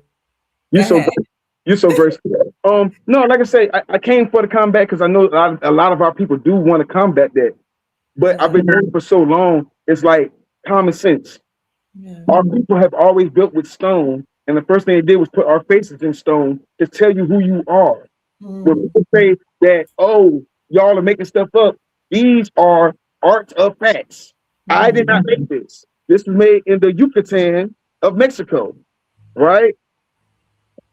And I can't pronounce that word, but it has the paperwork on there. The first thing they do is this is what they're saying the people are with the locked hair.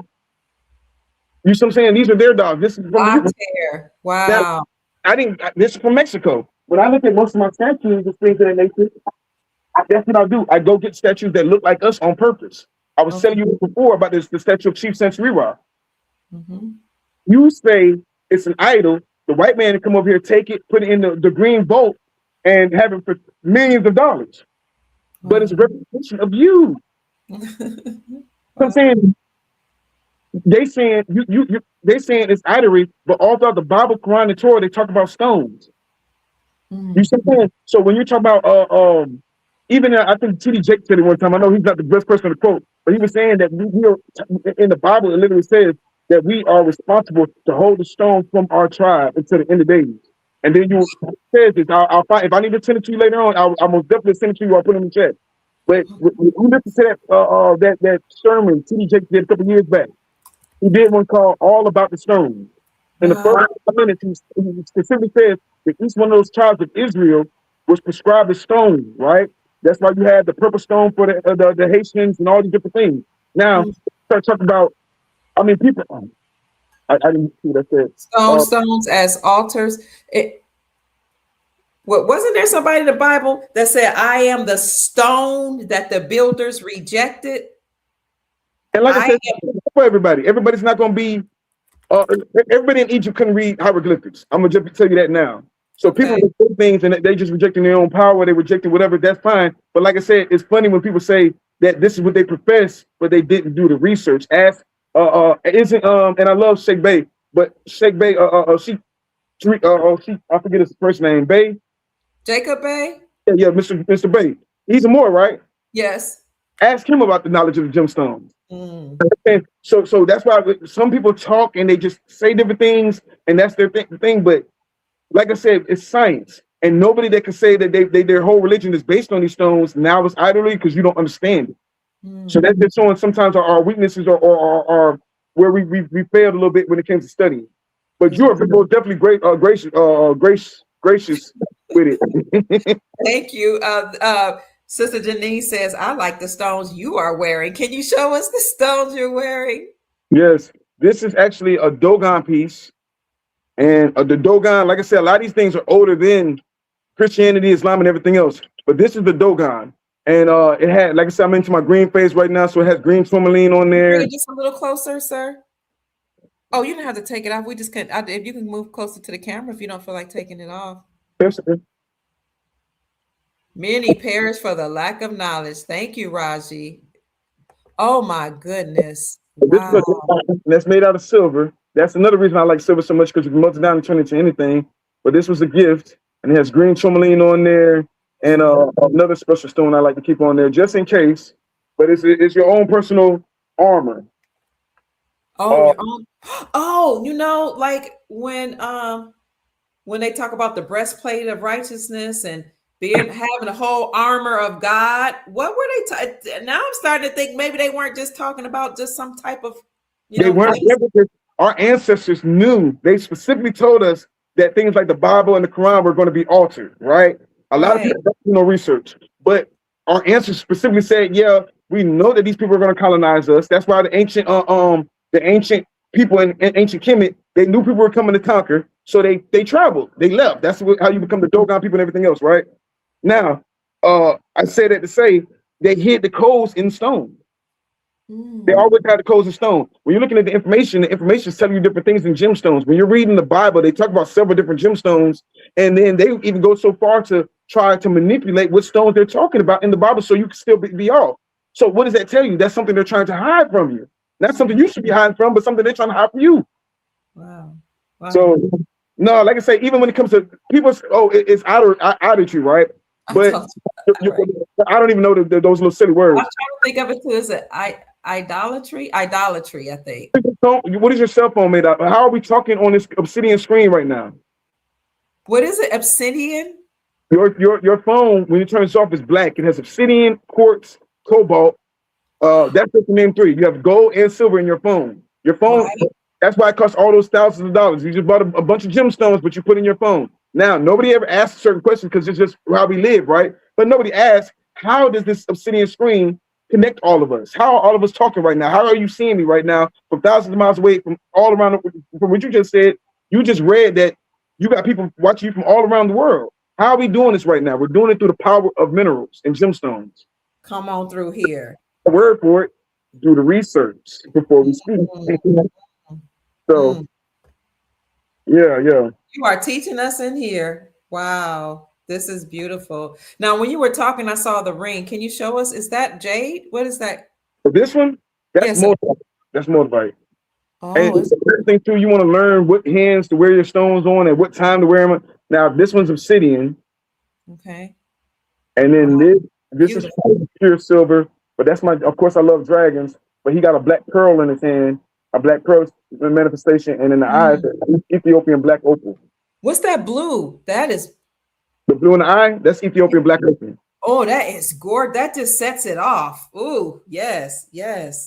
And like I said, each landmass has a stone on purpose. God protected everybody with certain stones. Now, of course, other people are coming and colonizing and taking your stones. But listen what I just said. You have Ethiopian opals. That means the people of Ethiopia will always be taken care of with their stones. You have Tanzania. People from Tanzania, the Maasai tribe, are taken care of with their stones. Each one of these landmasses has their own stones that we could trade and barter and take care of each other without all the wars and everything else. Because each one of us has a stone. There's stones all throughout the Congo that produces energy. You know what I'm saying? Yes. Like we're talking about a light bill because they're trying to suppress information. They want everybody to be on a low vibrational mind thinking, oh, I'm worshiping something. That's what the white man said. We're worshiping the stones. And that's what you just said to me. You just repeated what the white man said. But the funny thing about this is when we start understanding that in Congo right now, they have stones that produce energy. We do too. It's called tourmaline. Tourmaline produces energy. We don't acknowledge it, but it has piezo and electro. I got to get into my science a little bit. But if you look up tourmaline, tourmaline produces energy. Mm-hmm. Now, shungite conducts energy. Copper and silver conduct energy, right? Okay.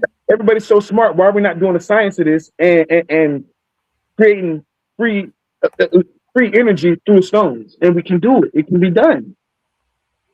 We're wasting energy to try to downplay what somebody else got, and that's what a lot of our people we kind of fail, because before we know anything, we'll try to downplay somebody else's because we don't know what they know. Instead of let me figure out what they know and let me take it to the next step. If somebody watches this tonight, please learn how to put some shungite and tourmaline together and figure out how we can make it into a battery so that we can start the car. Wow. Or how to have power for the whole block. They know this. They've talked about it all the time. It's a movie called The Man Who Fell from Earth. The Man Who Fell to Earth, I think it is. But they talk about it all the time. This is real. It's science. And we can take science and spirituality or whatever we want to take it as, but I can't let something that we've been doing for thousands of years use a word on it that just was invented. That word was just invented. Would say that word again? I'm not even good with it. Idolatry. Idolatry, yes. You know what I'm saying? Meanwhile, our ancestors have thousands of statues. The largest statue of a black man, a stone statue of a black man, is in Asia and Cambodia. You see what I'm saying? So yes. I can't look in nobody else's eyes. The whole more thing is also a lot of different things aren't all the way what we think they are in the progress of our people, to say the least. Let me say, somebody said, who is this? Indian Crow says, so Indian Crow, I got it now. Thank you for being a member of our private group. Says catalytic converter in your car has platinum and rhodium in it. Yeah, that's why people still catalytic converters. Yeah, I mean, that's why I said, if we could break this down all day and forever about how minerals are all around you in your life right now. You just bought a plasma TV. You just said you were in a store today and you were scanning your groceries. When you were scanning the little red beam, they got that from the ruby. That's how they learned how to make lasers through rubies. Wow. So there's not one function of your life right now that you are not using stones at all. You know what I'm saying? So, like I said, Muslims, I was ready. Muslim, Christian, Jew, Buddha, I don't know. All of them worship, like, deal with stones spiritually in a lot of different ways. Brother, who is this? Chief Black Rocks asked, does certain stones strengthen the aura? Yeah, and that's my brother, by the way. That's you most definitely want to talk to him because he's amazing when it comes to AI visuals. But yes, to answer your question, many stones. I don't want to. I could say my favorites, of course. Labradorite, moldavite, protect your aura and strengthen your aura. Believe it or not, rose quartz protects your aura in a funny way. Turquoise protects your aura, but not in the way like war. It's more in a way like wisdom. Turquoise kind of like gives you more because it gives you the protection of wisdom. You avoid situations. You move different. You move in the energy of the earth, the waves of. You know what I'm saying? Yes. Amethyst, of course. I think every stone does if you know how to wear it and you know what to do with it. Yeah. And then Brother Noble Arts, because you had mentioned something about Mexican, I think. He says he used to deliver to an apartment complex on West Side Jack. Shout out Duval. He said, and it was a whole community of Black Mexicans, same hair texture, everything. I used to think they were Cuban. Yes. Interesting. No, we have more than enough evidence right now. To say that we're the original people of this land. We have more than enough evidence right now when it comes to stones and wood that says, and animals that says that life really started on this side of the continent and was transferred over there. How do I know that? Let's just start something as little as we were just talking about King Tut having a meteorite dagger and Libyan desert glass, but he also had turquoise that was only from over here. You can tell that turquoise is different. You have Persian turquoise. How do we know Persian turquoise? The pyrite in it. But we can also tell Bisbee turquoise because Bisbee turquoise is only from over here in the Grand Canyon areas of America. Wow. It's interesting that you chose Persian turquoise because my name in Persia, that's why I'm used to, and I'm really interested in Persia. My name in Persia means king. I see. I always see you talk about Iran and everything. It was like people don't really understand what's really going on with Iran. Just like when they bombed Baruch, when they were doing all these different bombings in the West, when they were doing all these nuclear bombings, they were bombing our structures. They were bombing information that they didn't want to get out. They were bombing crystal and crystal technology, not to mention portals. That's not something I'm making up. You remember when Beirut got bombed? Beirut, yeah. They said it was a big accident, and they just rushed that.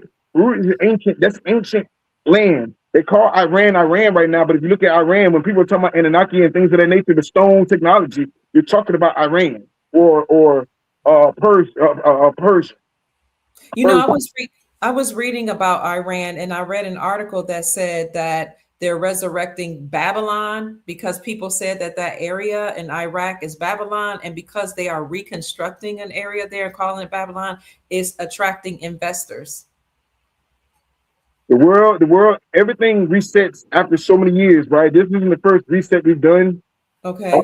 And they know what works. They know what works. We need to know what works. Yeah, I mean, if they are redoing their temples, we should be doing the same. We most definitely should be rebuilding our temples and our pyramids and things of that nature. We saw a glimpse of that in Georgia with Malachi Z. York.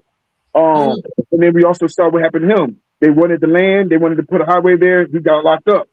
Oh, they wanted to put a highway there. I never knew that. It's where, if you look at the highways and everything that's there now in Atlanta now, and a lot of people don't know because, like I say, they can get rid of any of us. We'll help each other tear each other down. But if you look at what he did, he had land all throughout Georgia before Georgia got big, and they wanted that land mass so they could put highways and freeways and things of that nature in there. So he wouldn't sell it. Now we know where he is. And it's something that Black Wall Street. Does anybody know how Black Wall Street got all their power? The original Black Wall Street from Tucson. Okay. So all minerals. Wow. What else were they doing it with? It was all minerals. They were mineral rich over there in the land, not to mention oils and different things, but they were mineral rich. They were doing trades with minerals. That made them a superpower in the world. Hey, this is something all of us should tap into. All of us can make money doing this. All of us can sustain our families, take care of our families. When you're talking about silver and gold, those are only minerals out the earth that we just like more than the others. It's still a mineral or a rock. You know what I'm saying? They have a lot of metaphysical purposes. Family, if you, I know you're enjoying this, so please feel free to reach out to our brother. He is the CEO and owner of Orisha Stone. He makes crafted jewels made out of precious stones, artifacts, or antiquities.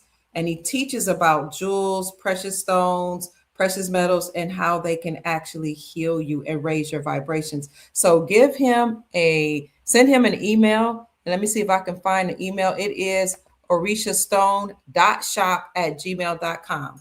You spell Orisha Stone, ORISHASTONE.shop@gmail.com. And please feel free to send him a gift for exchanging this beautiful information with us and exchanging this energy with us.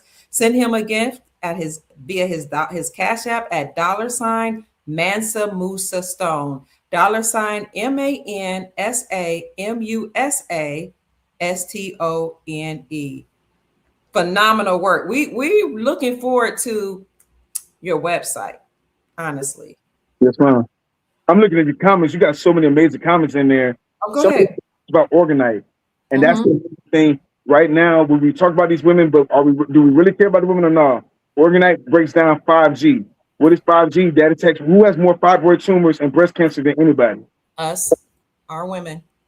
So that's why I really do work with a lot of Organite energy. We also have Goddess Nefera in the Pyramid Room. She creates a lot of Organite energy. You also have I Am Shake 13. She produces a lot of Organite energy. Organite is just shungite broken down with copper and all these different minerals placed in resin. So the energy is still there. So you can put earth magnets in and things of that nature. And it's scientifically proven to break down the EMF or 5G. EMF is electromagnetic frequencies. All of us sleep by our cell phones. We wake up to the cell phones. All of us got Wi-Fi breakers. All of us are at work on our computers. There's a lot of technology going through your body. And you're not in nature. So they know that the 5G is messing up the frequency, the sound waves. We're trying to get back to our natural frequency and waves. So yes, orgone energy. I hate to say it, but what's his name? Tesla.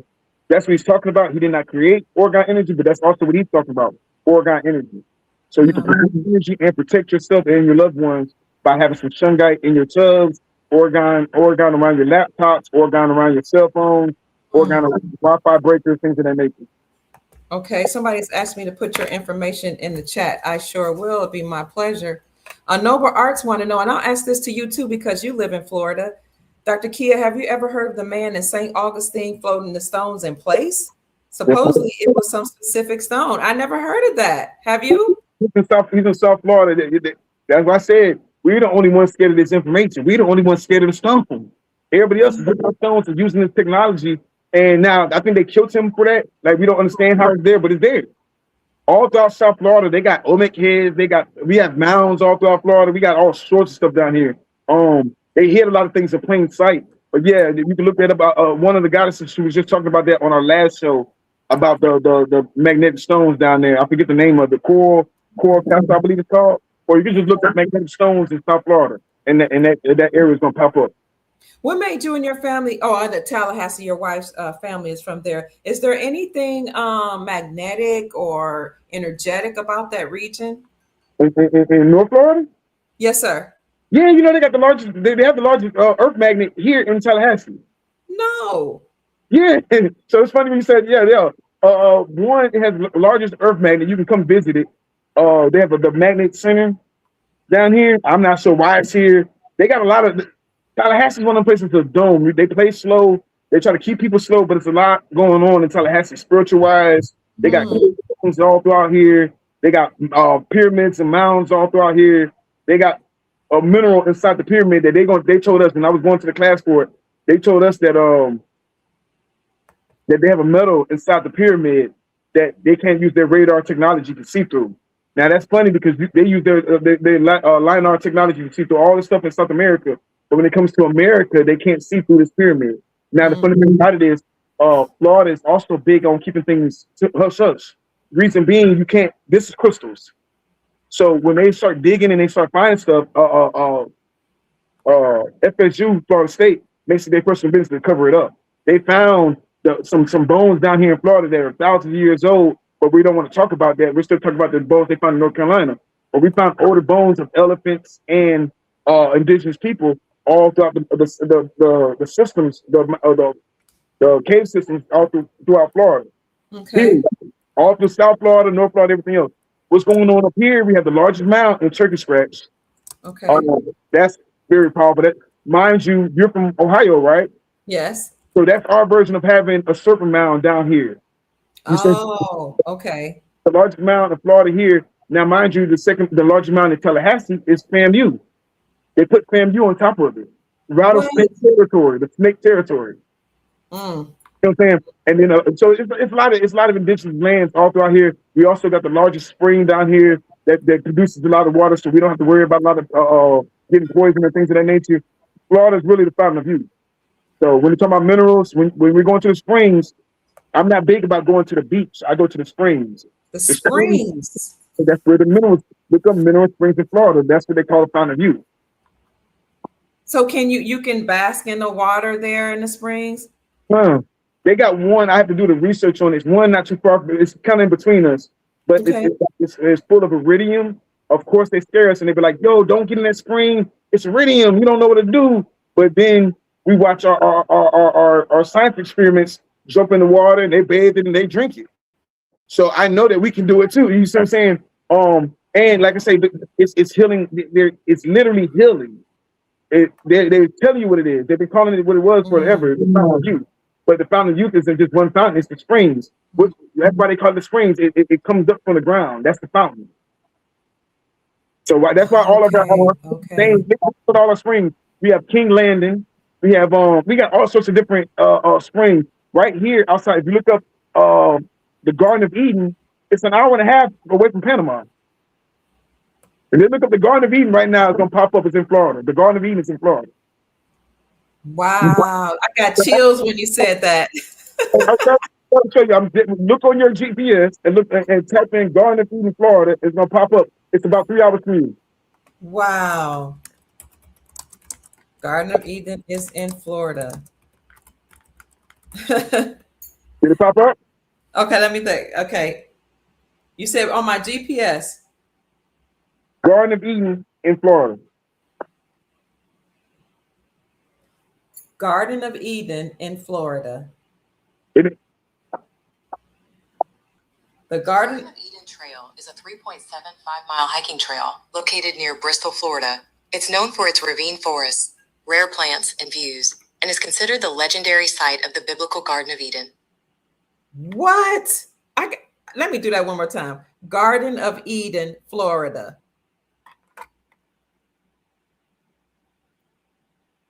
The Garden of Eden in Florida is a hiking trail within the Apalachicola Bluffs and Ravines Preserve. It's known for its unique plants, including the Torreya tree, and steep cliffs, which are said to resemble the biblical Garden of Eden, based on claims from the 1950s. That's amazing. Your comment section is going crazy. Somebody said Gopherwood. This is all evidence. This is all markers. This is all evidence. This is why, like, some people start away from it, but it's telling you exactly who you are, where you're from. Is all about the great resets. How some people went to Africa from over here. We have receipts of when our Chamukawa chiefs went to Europe and ran down on them, and it's a lot going on that we don't know about because they hid a lot of this information. So yeah, no, it's a lot. That Gopherwood, that's something to do the research on because they talk about that in the Bible. So Gopherwood, what they made the ark out of. Gopherwood. Gopher sure did. Only goes to Florida. It only goes to Florida. In Florida. Here's a question for you. Noble Arts asks, can he touch on birthstones? Like why they work with that person of that zodiac or represent possibly birthstones?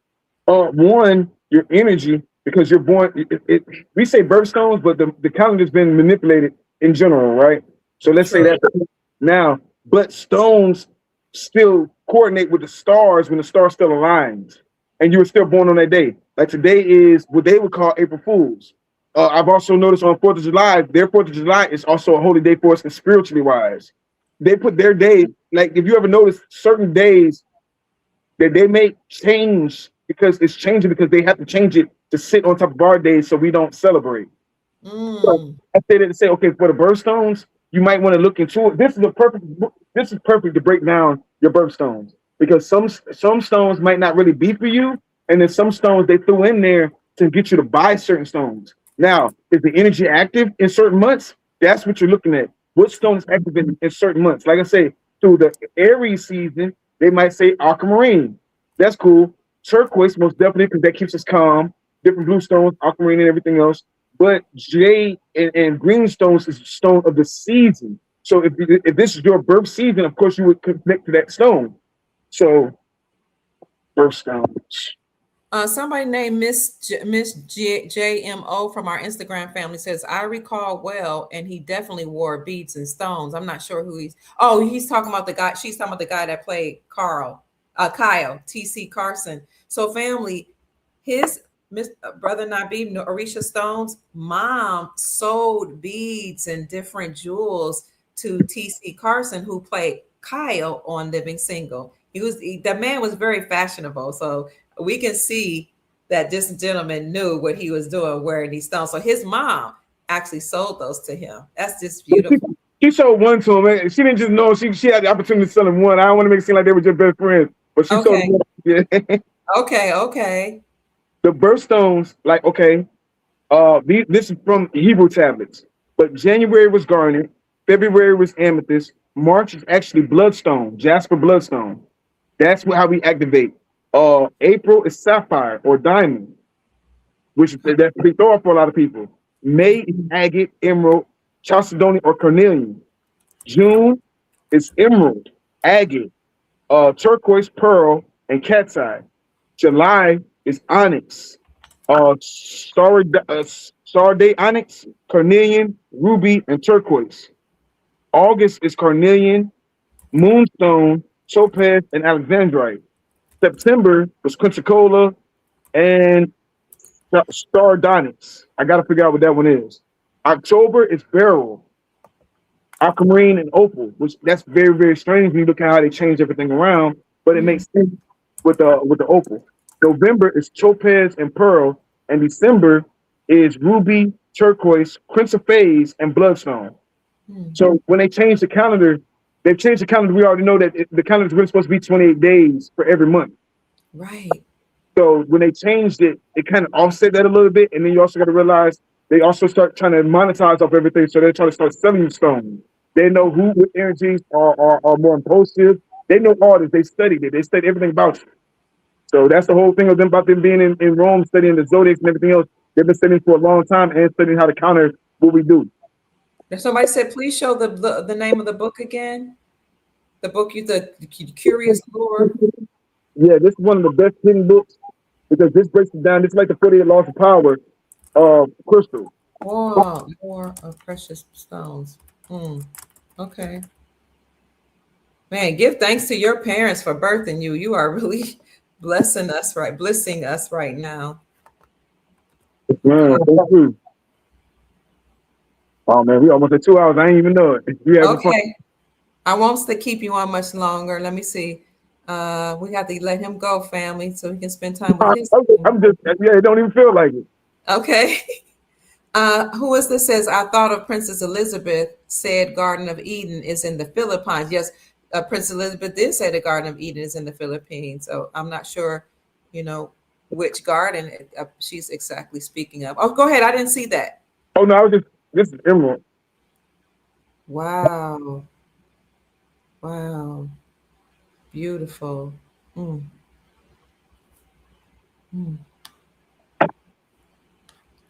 Okay, let's see. Any more questions, family? Large cypress tree sank underwater and the Kawani River. Thank you for that, Brother Roderick. Okay, we showed the book again. Some children saw him and reported it, and authorities came out to investigate. He's the one with the wall everyone goes to see. Oh, I'm not sure who's speaking of, Noble Art. You see any other questions? Somebody said they're getting dizzy. Why are you getting dizzy, sweetheart? Thank you kindly. Back to nature said. You're welcome. Okay, right. For December, and spirituality had a piece made, and garnet was supposed to be my birthstone. Oh, that didn't resonate with me, but turquoise and bloodstone does. All right, Raji. Ashe. And then it's all about how you feel too. Say it again. Yeah, you got to pay attention to it. Don't just let somebody say something. You want to make sure you're in tune with it. Like, how does that feel on you? How do people react to the piece to you? You see what I'm saying? So, yeah. So, how can people stay connected with you? Where can they find you?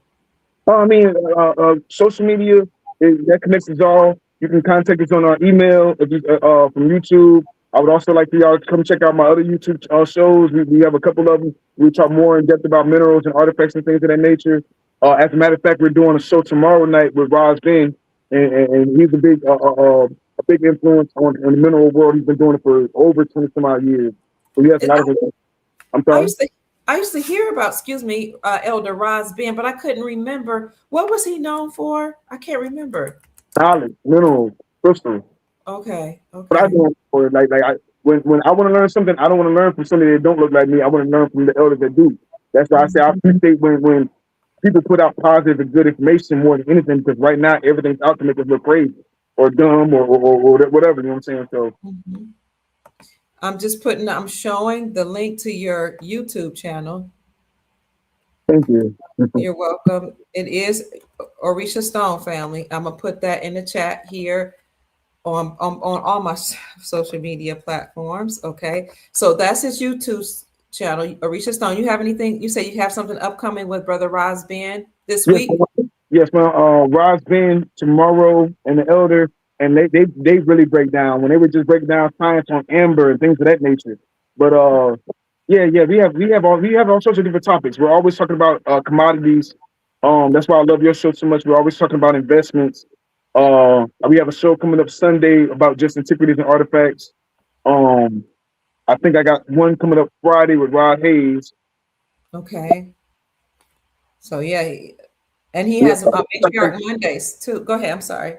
Always that's not really my subject matter. That's more for the goddesses. I just hold space and let the Okay. goddesses do what they want to do. But they're always educating us on something. You know what I'm saying? I always try to bring somebody that teaches us something. A lot of people just talk to hear their stuff talk. I like if we have a conversation, I hope that you took something from this conversation and it apply it to your life and it makes your life better. You know what I'm saying? When you talk about all these different things, every time you talk, you're helping somebody influence their life for the better. Yes, right sir. now, there's the different spells out there to navigate us to ignorance and a lot of different things to put us out of spot. So I see you have a young elder on your show as well as Chief Rod Hayes. I yeah, love the way he say he's Rod. He's a Rod, like R-A-W-D, Rod. yeah, We love him. probably about once a week. We do our chief talk about once a week and talk about different things that's going on in the community. So he's actually in the hospital last time I checked. So let's send him prayers and make sure he's all right. Okay. No. Young elder.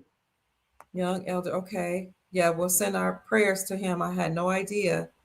So that's I've just put up your Instagram page here. And is your work? Yes, you have work displayed here. Yeah, you'll see most of my work on if you have an IG, but like I said, you'll also see it. If you go to YouTube, you'll see it on my shorts. We always put the jury up at least once a day. This is beautiful here. Are these the earrings that you did here? Those aren't. If you want to see some earrings, I can show you. I got some tanzanite earrings. But if that piece was for the Nefertari piece I showed already, and then yeah, but we got premium pieces, and then we sell regular regular specimen stones as well. Okay. So that was your Instagram. Yeah, go ahead and show whatever you want to show. I showed your Instagram, your YouTube. Oh, what is that? Red tourmaline. Wow, that's beautiful. And what's that for? It just produces energy. It produces energy, but I got it because it's just red tourmaline. It's a rare form of tourmaline. Tourmaline is already a protective stone. I'm infatuated with tourmaline because it comes in so many different colors. Like this is the red tourmaline. I have green tourmaline, of course, black tourmaline. But it's protection stone, heart, fertility. But like if you fasten it down, it almost looks like it is not a ruby.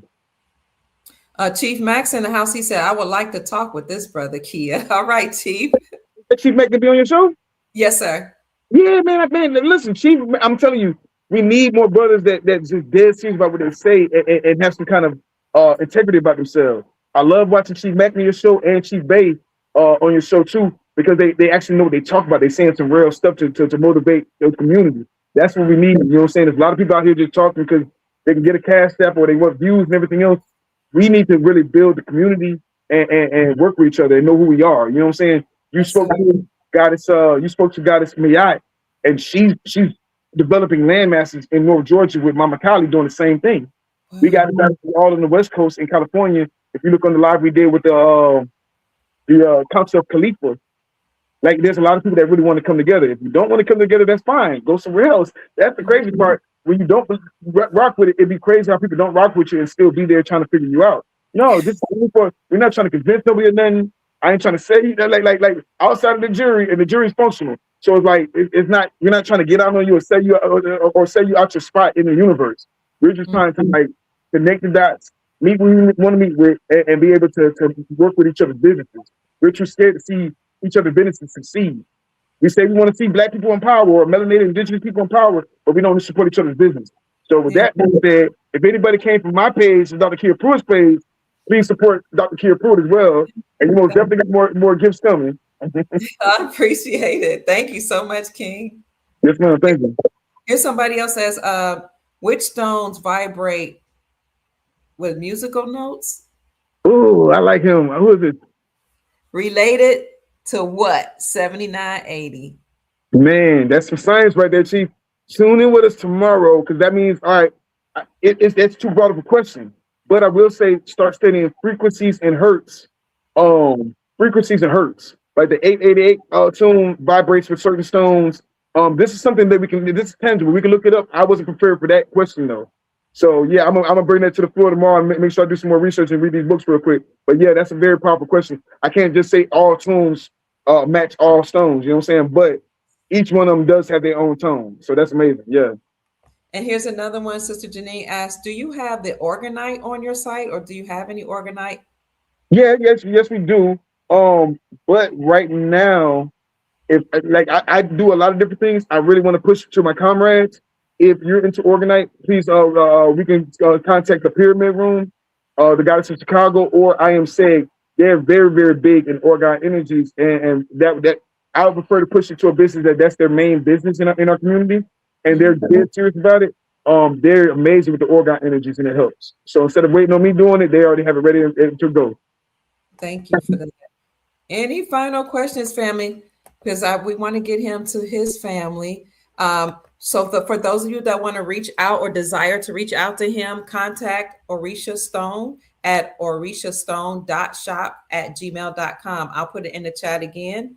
And you can also send him a gift or a donation, a love offering, if you will, for spending such precious time with us, sharing his wisdom and knowledge and information. Send it to $Mansa Musa Stone. That's Mansa Musa Stone. And I can guarantee you, at least Chief is going to send you some. Dr. Pruitt is going to send you some. We just really believe in supporting our soul tribe. Family, let's support the brother and help him continue to raise the vibrations of the planet. The website, he said, will come out in May, next month. Right? Next month, he wants it to be right for the soul family. Let's see. What else? Chief Max says, peace to you all in the chat. I don't know what 1320 means. 1320 dreams. That's the dream spell. We're talking about the waves and everything else. The dream spell. We're in the 1320 dream spell. Right now, we're in the red. No, we're actually in the 13th. Wow, I'm in my dream spell. That's crazy. I don't know that. Red galactic. Wow, I'm Ken 113. You just put me on the spot, but she's breaking down science. Look up 1320 dream spell, and she'll break it all the way down. Right now, we're in the red galactic Skywalker, I believe. And I might be putting that down wrong, but that's why you tap into Melanated Immortals and OJ Yemi and Goddess Miyak, because they can break it all the way down for you when you get to galactic trinity. Let me put your email in there. Orisha Stone .shop. Now, you mentioned early at gmail.com that your wife can do the reading. So where would people contact your wife if they want a reading in order to know what to get from you? Yeah, Orisha Stone. I mean, Orisha Stone is one in many. If you inbox us on email or anything like that, she'll probably get the email before I do. And then she'll read it and do what she needs to do, or if it's something for me, I'll do it, whichever one. And I'm assuming we pay for the consultations. I hope so. Yeah, for hers, yes. I can't charge for readings, so that's why I don't promote it like that. She's amazing. She has a lot of different. She's been trained by a lot of different people, so she can read in a lot of different ways. Oh, I love that. Talk to her, figure out exactly what kind of reading you want. That's very important, and you would just go from there because all prices aren't the same. Yes, ma'am. She said the wave spell, red magnetic serpent. Okay, yes, ma'am.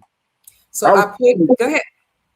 What'd you say? No, I was confused. I didn't know we were in the red magnetic serpent or we were in the red Skywalker. But I know today is Ken number 113. I put your information in the chat. And then I want to ask you, you have a serpent. Yes, ma'am. One thing I learned about from years ago, serpent and dragon energy, they say is similar. And they say that there were ancient indigenous cultures that appreciated the serpent energy.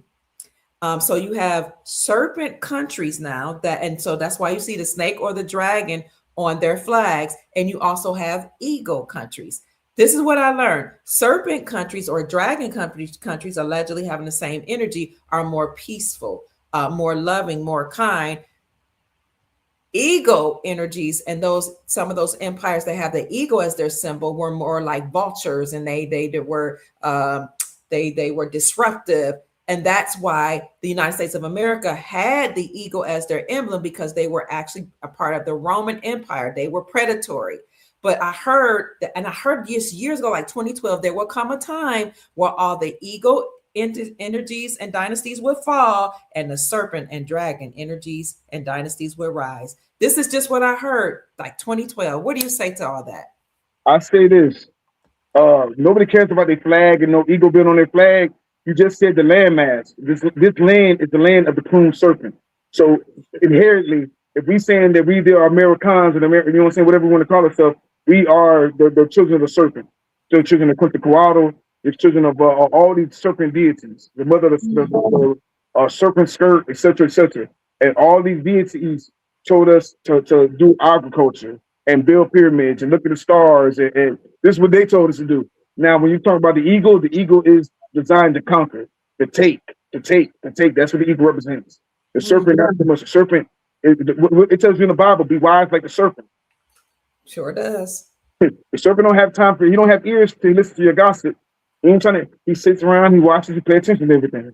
Right now, we're in the phase that we need to be paying attention to everything and coming together as a community. Whether we want to or not, that's fine. But this is what we should be doing because there's a lot going on. We should be paying attention and watching what's going on. Nothing's new under the sun. But just a lot of things are being changed right now to go back to the land of the plumed serpents. So, and why do you have a serpent? Can you tell us just a little bit quickly about your serpent? Yeah, my tribe name is Sky Serpent. Two, I've always had a infatuation for reptiles and things of that nature. I'm initiated under the feather serpent, and I'm real big on Quetzalcoatl, different dragons from all different areas. The serpent represents wisdom. The serpent is the messenger of. They even said the messenger of Olokun. The serpent is the messenger of Olokun, where the crocodile is the enforcer of Olokun. So I embrace both energies. I mean, we're in Florida, that's why we're into the alligators and crocodiles so much. These used to be our relatives. I know it sounds crazy. They used to be our relatives and our guardians, for lack of a better word, until they were turned against us. The serpents were always on our side. And if you know anything about a serpent, this is something else about serpents too. We're talking about DNA splicing and cloning. They got their information from serpents. I mean, when you get into the whole snake thing, they start splicing and DNA coding different genes. They do in just the regular days person in that field. Now, also the serpent is also it's a communication. I think we had a conversation before when we were talking about different animals and different spirit guides. The serpent has always been represented by wisdom. That's why you see in Olmec or ancient Kemet, you always see that serpent on the head. The serpent represents the divine feminine. This is the great mother energy. And like I said, this is the land that we say that we are from this land. And everybody want to be Indian. It's time to be anything. Our divine entity is Quetzalcoatl. So you need to go start knocking on doors and asking if they heard about their Lord and Savior, Quetzalcoatl. You know what I'm saying today? Because he's the one that civilized us as the people and took it on the road and civilized the whole world. And I can prove that true through the song. But and calendars, etc., etc. But there's so many different serpent deities, and they've never been what they're trying to put up on the serpents. Yeah, they have different factions and whatnot, but there is a real thing, and we are part of that society, to say the least. I'm putting up. Thank you so much for this wisdom. Somebody said, "So, what you say about? Is it true?" Or asked, "Is it true that Queen Khalifa and the Amazon women created a lion head on a huge bird?" Griffin, yes, it's very much true. And then, listen, the thing about it is, when we talk about artifacts and antiquities, that's how you can tell what's true and what's not true, because they have it in the green boat. In the green boat, they had certain kind of feathers that they said they got from this. They had unicorn horns. You don't hear about it because the first thing they said was, yeah, we saw gold and emeralds and rubies and unicorn horn and silver. Wait a minute. Why did y'all just fast forward the fact that you just said the unicorn horn was in the green boat? And what did y'all do with it? Griffin claws, anything that you can imagine is actually real. It's just, you know what I'm saying, either suppressed or being killed or ran away. Remember, this great reset, but there's nothing new under the sun. The Griffin is just another aspect of the divine, like we're talking about with the spicing energies, right? And nobody knows how to do that more than the ancient women. The ancient women. How do we know this? The Sphinx is the ancient woman. The Sphinx isn't a man, it's a woman. You see what I'm saying? So that's all about splicing energy. When you're looking at segment, you're looking at a human with a lion, or there's also a different race of entities as well too. I don't want to get too far with it, but yeah, the Griffins are most definitely real. Oyeme says the serpent is life force, vitality, creativity, sexual, wisdom, divine feminine, and kundalini energy. Come on through here. Go ahead. I said, thank you, OJ. She break it down perfect. Breaking it down. I have some serpent jewelry, like I have earrings, necklaces. Oh, in fact, this is a serpent that I put on my arm. So let me go get my gold snake. Say it again. Let me go get my gold snake, Sultan. Go get it. Go get it. I love the serpent for what it represents. And I also learned that in ancient times, they would have serpents to be the guardian of their wealth and to protect their treasures. So a lot of people didn't understand why I was wearing that. And they would, say, oh, you're a Satanist or something, because the scripture talks about the serpent enticing the woman. But Kundalini energy is very important. We got to study Kundalini energy. You have an awakening, like they say, it rises from the spine all the way up to the back of your head. Somebody put in the chat the importance or significance of Kundalini energy. I thought it was interesting that one time I walked into the church not thinking, I had a snake necklace on because I had always worn it. And the preacher stopped. He saw me, was like, I see you with your snake jewelry on, that Kundalini devil energy. I curse you in the name of Jesus, and you think you're gonna come in here, walking in here with all that ungodly energy. And I was like, oh my God, Kia, why did you wear that? I just didn't remember, and I didn't take any offense, because I thought, when in Rome, do as the Romans. And I would have never done that, just, or I should not ever do something that makes somebody uncomfortable. But because I had learned about the Kundalini energy and the serpent being a symbol of wisdom, integrity, and all that, I loved it. I wear it. Ooh, this is a ruby, and wow. I love rubies because they're easy to carve. But that was a ruby. Beautiful. That was a keeper, and I turned into a core python, and then Milton, he just ate, so he ain't really friendly right now. Wow, beautiful. A golden serpent right here. He doesn't try to bite you. When you learn, it's a whole other bracket of this is like a living gemstone. Pythons, they don't too much bite. Most snakes, if you learn them, they won't bite you or whatnot. You gotta learn the energy of them. They're just like they're one of the best pets you can have. Automatic money, you can like get into breeding real easy and don't feel bad about it. Like when it comes to puppies and kittens, you don't want to sell them, but when it comes to snake babies, they'll buy them immediately from you. This is pinstripe fire. Pinstripe fire. So, and then what I was saying, on each one of these snakes, it's a language. Don't that almost look like Hebrew? Yes, absolutely. So when you start talking about breeding snakes, and I'm dealing with different kinds of people, these different kind of people, they know way more about genetics than I'm like, yo, you just live out here in the country and you know a lot about genetics and splicing genetics and gene pool. So yeah, no, snakes is actually a science book within itself. We don't understand the language on it. How do your children respond to the snake? Oh man, my daughter's Mama Watson. So she's very big in the snake. She got her own python. Wow. Her own python. Okay. Oh yeah, somebody said, because I was talking about how a pastor couldn't stand my snake jewelry and cursed me and told me he couldn't stand that Kundalini energy I was trying to bring up in the church. And I was just visiting, by the way. Denise says the church is designed to keep people dumb. Most religions are designed to keep people deaf, dumb, and blind to everything. The church ain't did not one thing for nobody whatsoever besides keep you into some mess.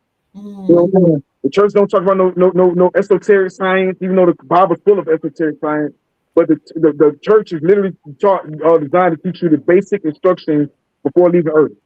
The basic in the Bible, the basic instructions before leaving Earth. They're not. B-I-B-L-E. Wow. Okay. They don't want you to understand. Now, we start talking the Bible's not even one compelled book. So when you start talking about the Gnostic texts, they're talking about the serpent. When you're looking at most texts, they most definitely talk about serpents and things of that nature in the black woman. The same time they made it disrespect our black women, the same time they made you disrespect the serpent. The exact same scenario. Everything that other people are scared of, we were supposed to be tapping in. So yeah, he a fire pinstripe. Wow. So, is that the only one you have? Right now, yeah. The other one is at my cousin's house, and then my daughter, she has hers at her mama's house. Wow. Mobile Art says, I have the Gnostic text. That's awesome. That is a beautiful. I'll definitely break it down. The dragon mother. Now you're talking about the dragon mother. Now you're talking about the dragon clan. this isn't something we made up. This is ancient so-called, I don't even want to say Christianity religion, because it's a lot going on when you're talking about Sophia, just say the least, just Sophia alone. You're talking about ancient dragon mother. So they have a lot of information. We're not just talking about, oh, it was a good title. You're talking about people that had a whole organization and the way of life. They were doing things. They were activated. It was motion. It was something that was really happening. They really have a joke. This has been a really powerful session. Family, let me see some hearts. Send some hearts, please, in the chat if this has resonated with you, if you are inspired, if the jewelry spoke to you, if it rose your vibrations. I mean, let's just put some hearts in the chat to let this brother know how much we appreciate him. Please, that would make me feel good to see some hearts in the chat, family. Let them know that you love them and you appreciate all this information and knowledge. Please do that, family. I see the hearts coming in. Come on through here, family. We love you so much. Stones, gems, artifacts, they all tell a story. And what's interesting is when the Aryans came out of the Caucasus Mountains and out of the caves, they destroyed a lot of artifacts. They destroyed a lot of feminine expressions of God as well. So they destroyed artifacts, feminine expressions of God. A lot of them stole the land from Big Mama or from the matriarch, and they created their own paradigm and realities, because inheritance used to be passed through the women. But the way to destroy and take over the inheritance and the land and the wealth from the matriarchs and from ancient societies was to first decimate the feminine expressions of God. They got rid of all the artifacts that represented Big Mama or the feminine expression of God. God is both male and female. When I'm talking about the energy, the creative energy, when you destroy Mama and you destroy the artifacts, the women now are lost. They have nobody to look up to, no type of model to model themselves after. All they can model themselves after is the God of the Bible, the God of the big three religions, which have some good characters, but it's also a God of war, a jealous God. So that's why a lot of women are lost. We got to restore Big Mama and feminine expressions of God and feminine jewels that let off and emit feminine energies as well as masculine energies. What do you say to that, brother? I mean, you said everything, but like one thing I love what you said was the religion. That it's not a mistake that they taught you the way they taught you. It's not that we're still doing it. It's not even our mistake that we learned it, because you got to realize when you're doing a reset, when you're colonizing people, the first thing they did, just like in South Africa, the first thing they did was got rid of the mothers and fathers and took the kids and taught them how they wanted to teach them, and they taught them, and it gets passed down. In 2026, we have access to unlimited information. So if you're still believing in Christians or Muslims or anything like that, I mean, you might be in the wrong room. You know what I'm saying? We're supposed to evolve a little bit past certain things. I tell a lot of different people, man, we got to evolve into the next thing. And the closest thing we can get to is source. So that's it. That's source. The great primordial mother energy, serpent energy, like you said, everything that they demonize and they got in your heart to demonize, we really need to be tapping into it. They could say these are the idols. They could say, oh, the snake is bad. He ain't bit me not one time yet. They could, whatever they say. But all these things are energy tools. And when you look at your ancient ancestors, you look at the source, you have a mother of snake skirt, they call it. When you look at the warriors, you're looking at Mama Waka. When you're looking at Oya, Oya is more of a crocodile. Oshun's more of a serpent frog. Every place on earth, north, south, east, west, even when you're looking at the ancient wisdom of our people, came from what was involved with the novice. That's the serpent break the people with lock. Wow. At the Dogon tribe, they learned a lot of information from the Dogon tribe learned a lot of the information from the Nomo, which is an amphibious tribe. So some people might say they're not reptile, but they're an amphibious tribe. They're reptile that can live in water. You know what I'm saying? So all of our cultures are we just got to get into it. We're still talking about Islam and Christianity and everything else. And I'm telling you that the stones, the artifacts that they left us in stone are way older than all of that. You know what I'm saying? And those stones are also from over here. Those Olmec stones are older than Christianity. Christianity invented Islam. So there's nothing you can tell me from a book that they ain't already taught us in the 52 acts of unity, through the stone, the Constitution block, etc., etc. There's so many different things. The 42 laws of Mayai. You broke it down and just gave us 10 of them and said the 10 commandments. But what about the 42 laws that's in the stone?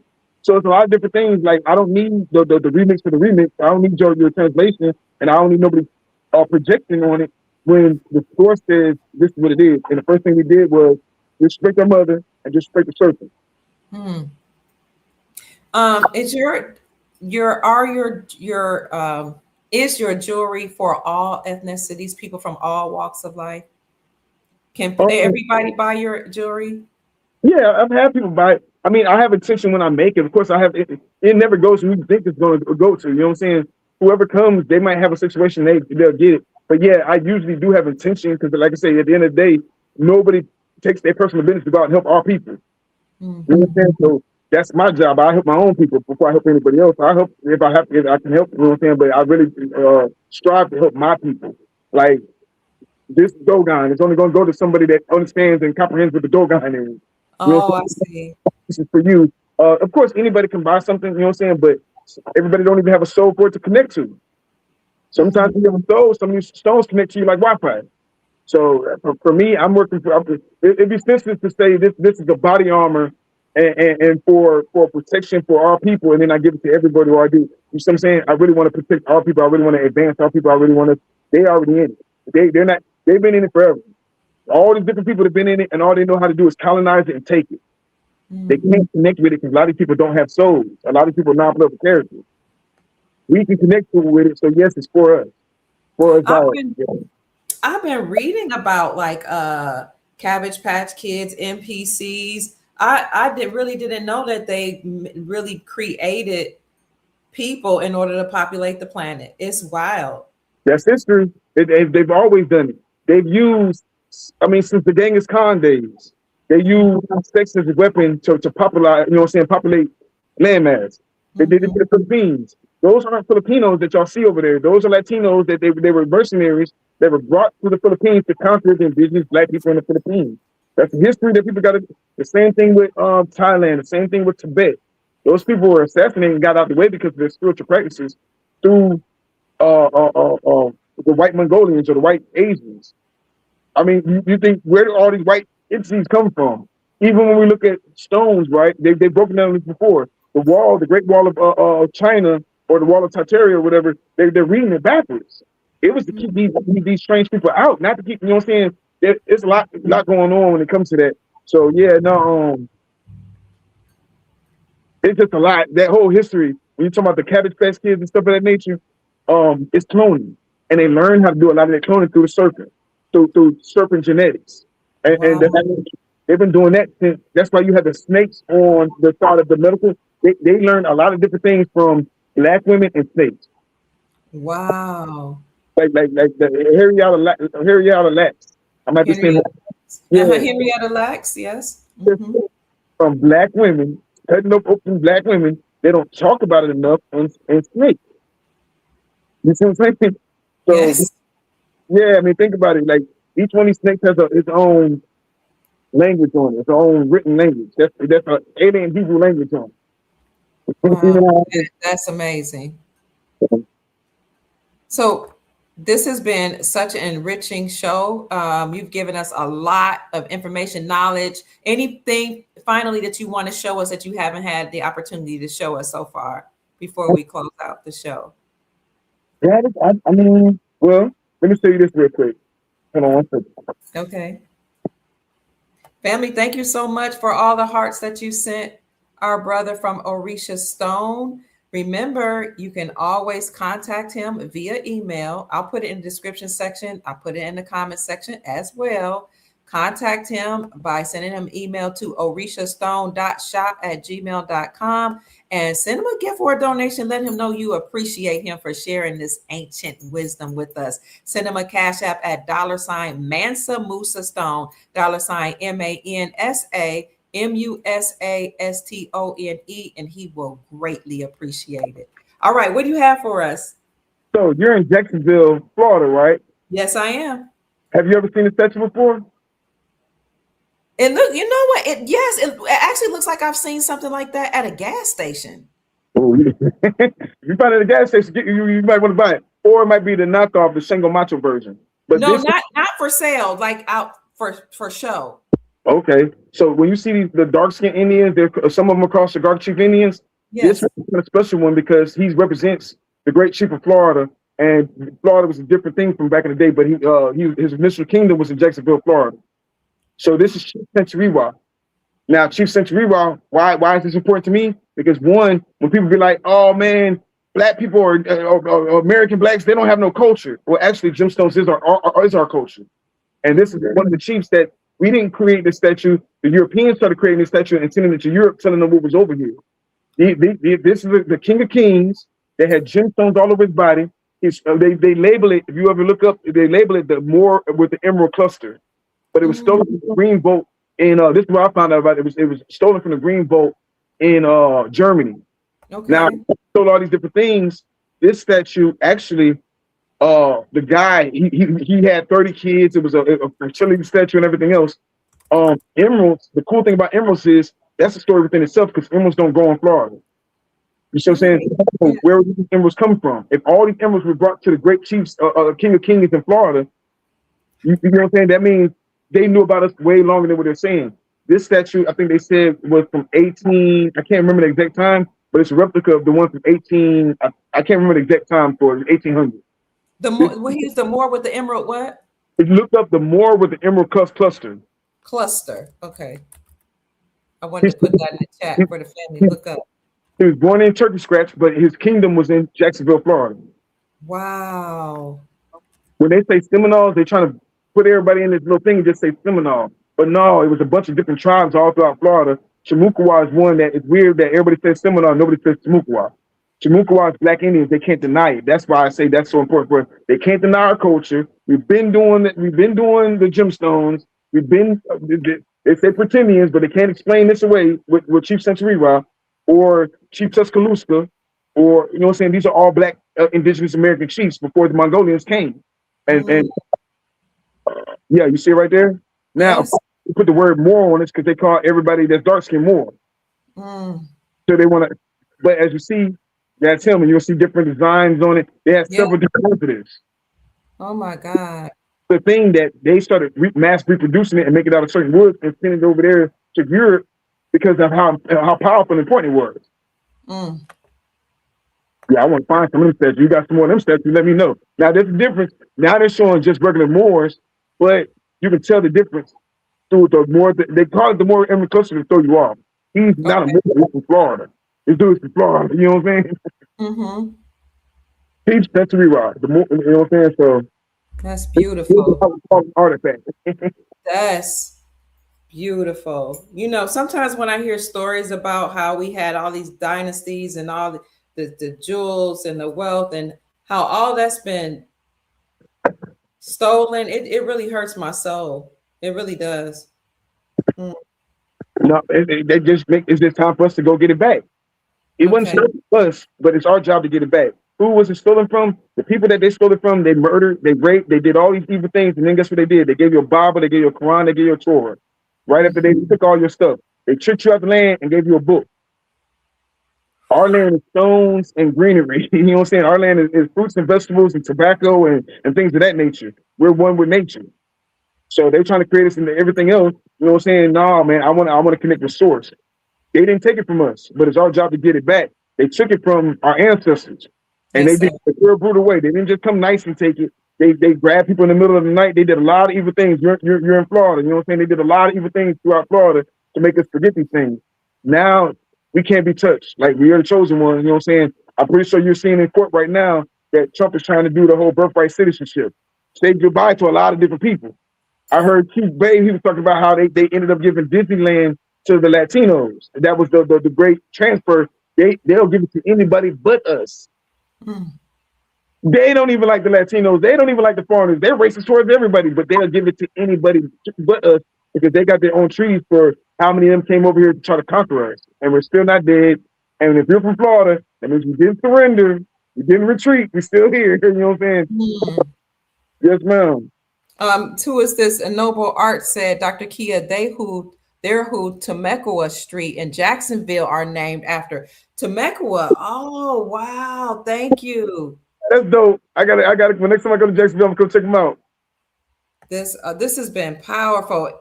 Okay, so Send y'all some more to it's a new year, so get you some cinnamon, some black eyed peas of cabbage. Now do it now. Don't do it in January. Get you some cinnamon and blow it in your house to bring good abundance as well. Oh, thank you. Thank you. Any final words for us before we close out? Thank you. Thank you so much. I appreciate you so much. Thank you your positivity and everything that you do for us. And thank you. It's an honor. Honestly, thank you. You're welcome. Well, next time we would love to have your wife on the show if she wants to talk about the readings, or if she wants to come with you, or however you see fit. I know you're the head of the house, so you let us know what we need to do.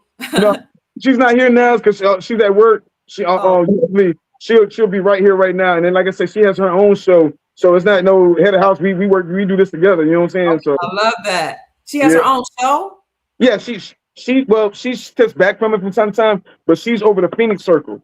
The Phoenix Circle, we do a lot of retreats. We just came back from a retreat in Orlando. We go to the springs. We go to the springs and things of that nature in order to, like I said, you're getting that natural water, things of that nature. So, no, she has the whole thing. She just doesn't do the social media thing as much. But no, she's most definitely powerful. She does her thing. The family is saying this was fire, and they're saying thank you to both of us. You guys, you all are welcome. That this was very wise. Oh, wow. We appreciate you, family. Thank you. You're welcome. I was just going to ask you to do a close. I got to get a new lighter. Get all that negative energy away. Hopefully we say something that upgrades everybody, or they can at least go and research and do some studying with.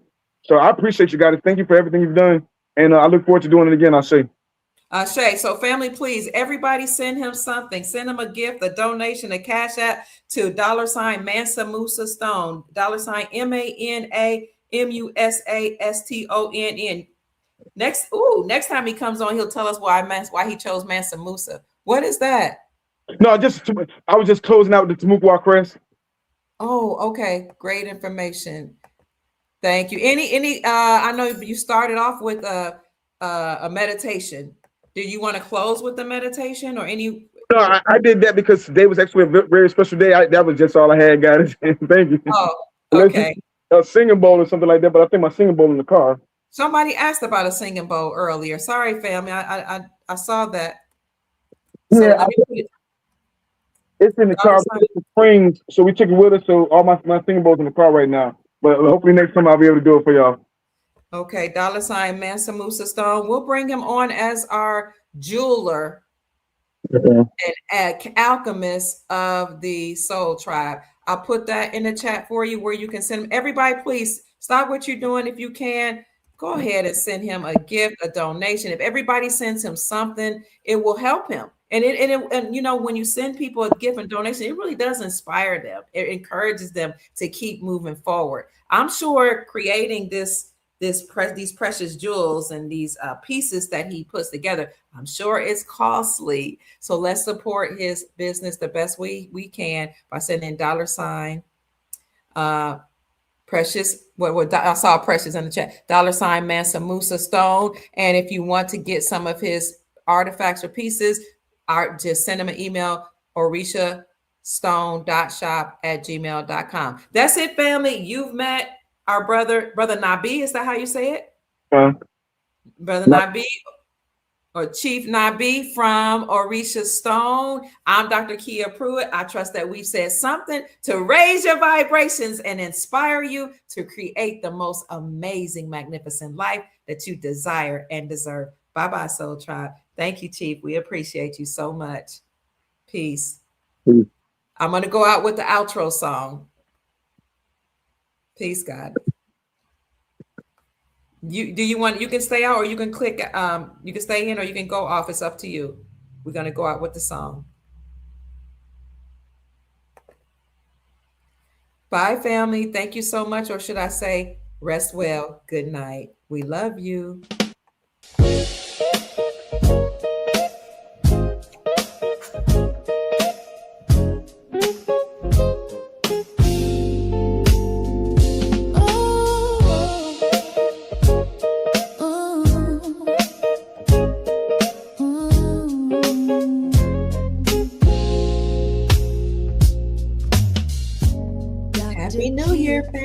Happy Passover, happy Easter, happy resurrection season. We love you. Have a wonderful night.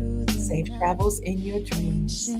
Scriptures and bloodlines she knows, spreading truth wherever she goes. Soul tribe rising, hear her call, raising vibrations for one and all. Dr.kia shows the way to a brighter, freer day.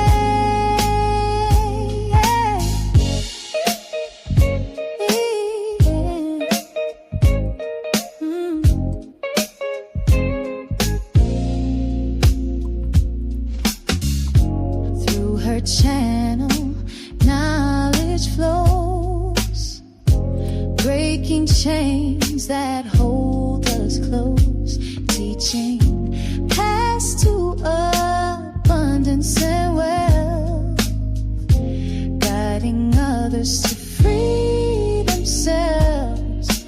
Soul tribe rising, hear her call, raising vibrations for one and all. Dr.kia shows the way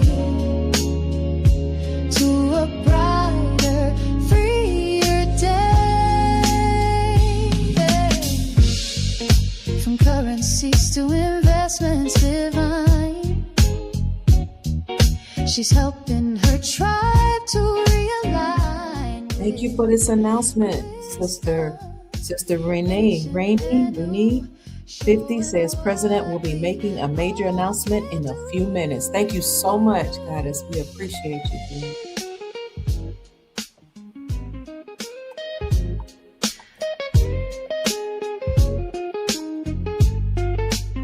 Thanks and shout out to Sister Janine, our moderator, for always keeping the chat moving along and sending us love and encouraging words as she chats with you all in the chat and responds to your comments. So we thank her.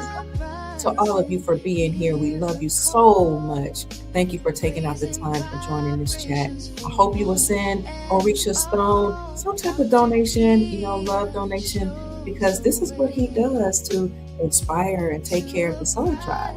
And it's a way that he makes a living to support his family. So if you're interested in sending him a gift, send it to Mansa Musa Stone, $, Cash App, Mansa Musa Stone, Cash App, $ Mansa Musa Stone, and contact him by sending an email to orishastone.shop@gmail.com. Love you.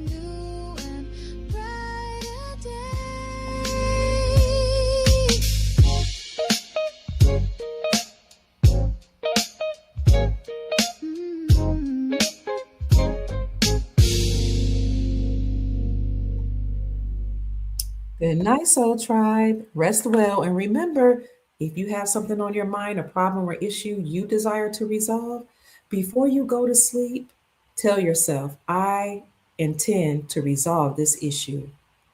You might want to listen to some high vibrational music. Check out whatever hertz you're supposed to be listening to. Surround yourself with crystals or stones or whatever your ritual is.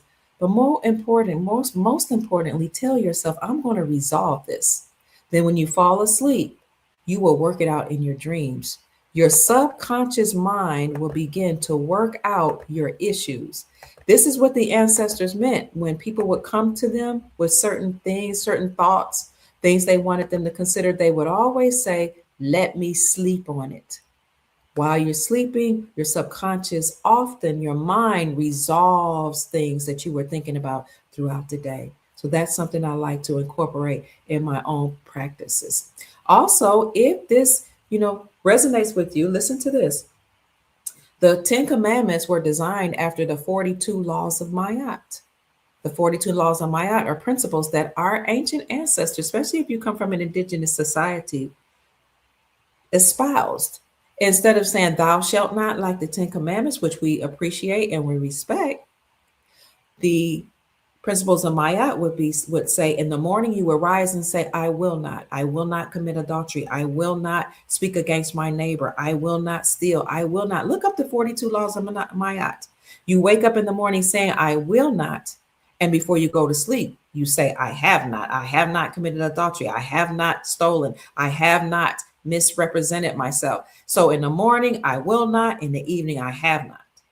If you know before you go to sleep, you have to say, I have not, and give account to yourself for how you live throughout the day, you are more likely to make sure you did not during your waking hours. So I look at the 42 principles of Maya. They are, according to ancient philosophy, what the Christians and the Hebrews copied. And I think that's beautiful. I don't think there's anything wrong with that. It's just that instead of saying thou shalt not and give an account to something outside of yourself, you actually have to give an account to yourself. Principles of Maya, I have not, or I in the morning, I will not, in the evening, I have not. I had my daughter to design. I've been talking to her for years, design me something I could put on my wall with the 42 laws of Maya so I can read them in the morning when I awaken and just remind myself of how I ought to conduct myself. Because my mother-in-law used to always say this too: if you judge yourself, nobody else has to judge you. And then when I say I will not, I remember that throughout the day. And I always know at night I have to say, I have not. Oh, baby, I'm going to do my best to live a life full of integrity. That's part of the legacy that I am leaving for my family. So just some jewels I want to drop as we enter and close out the night, enter into the new day, because the evening and the morning were the first day. So as the sun went down, we actually entered into Thursday. So when we're entering into the next day of the new year and a new day of Passover, look up Passover and Easter, how it's deliverance season. Children of Israel came out of slavery. It's deliverance season and resurrection season. Okay. Who is being judged right now? Oh, thank you. Sister Janine has that book, the 42 Laws of Maya. Who's being judged right now, family? The evil ones that enslaved the planet. Who's resurrecting now? We the people. Our land is going to be returned or restored. Our wealth, our republic, everything that belongs to us. Good night, family. I love you so much. Peace, love, and soul. And to all of you that sent me a gift, thank you. I will read your gifts, your cash apps as well on tomorrow. We want to close out the show telling you thank you so much, and we'll give you your honor and appreciation on tomorrow. Peace. Have a good evening.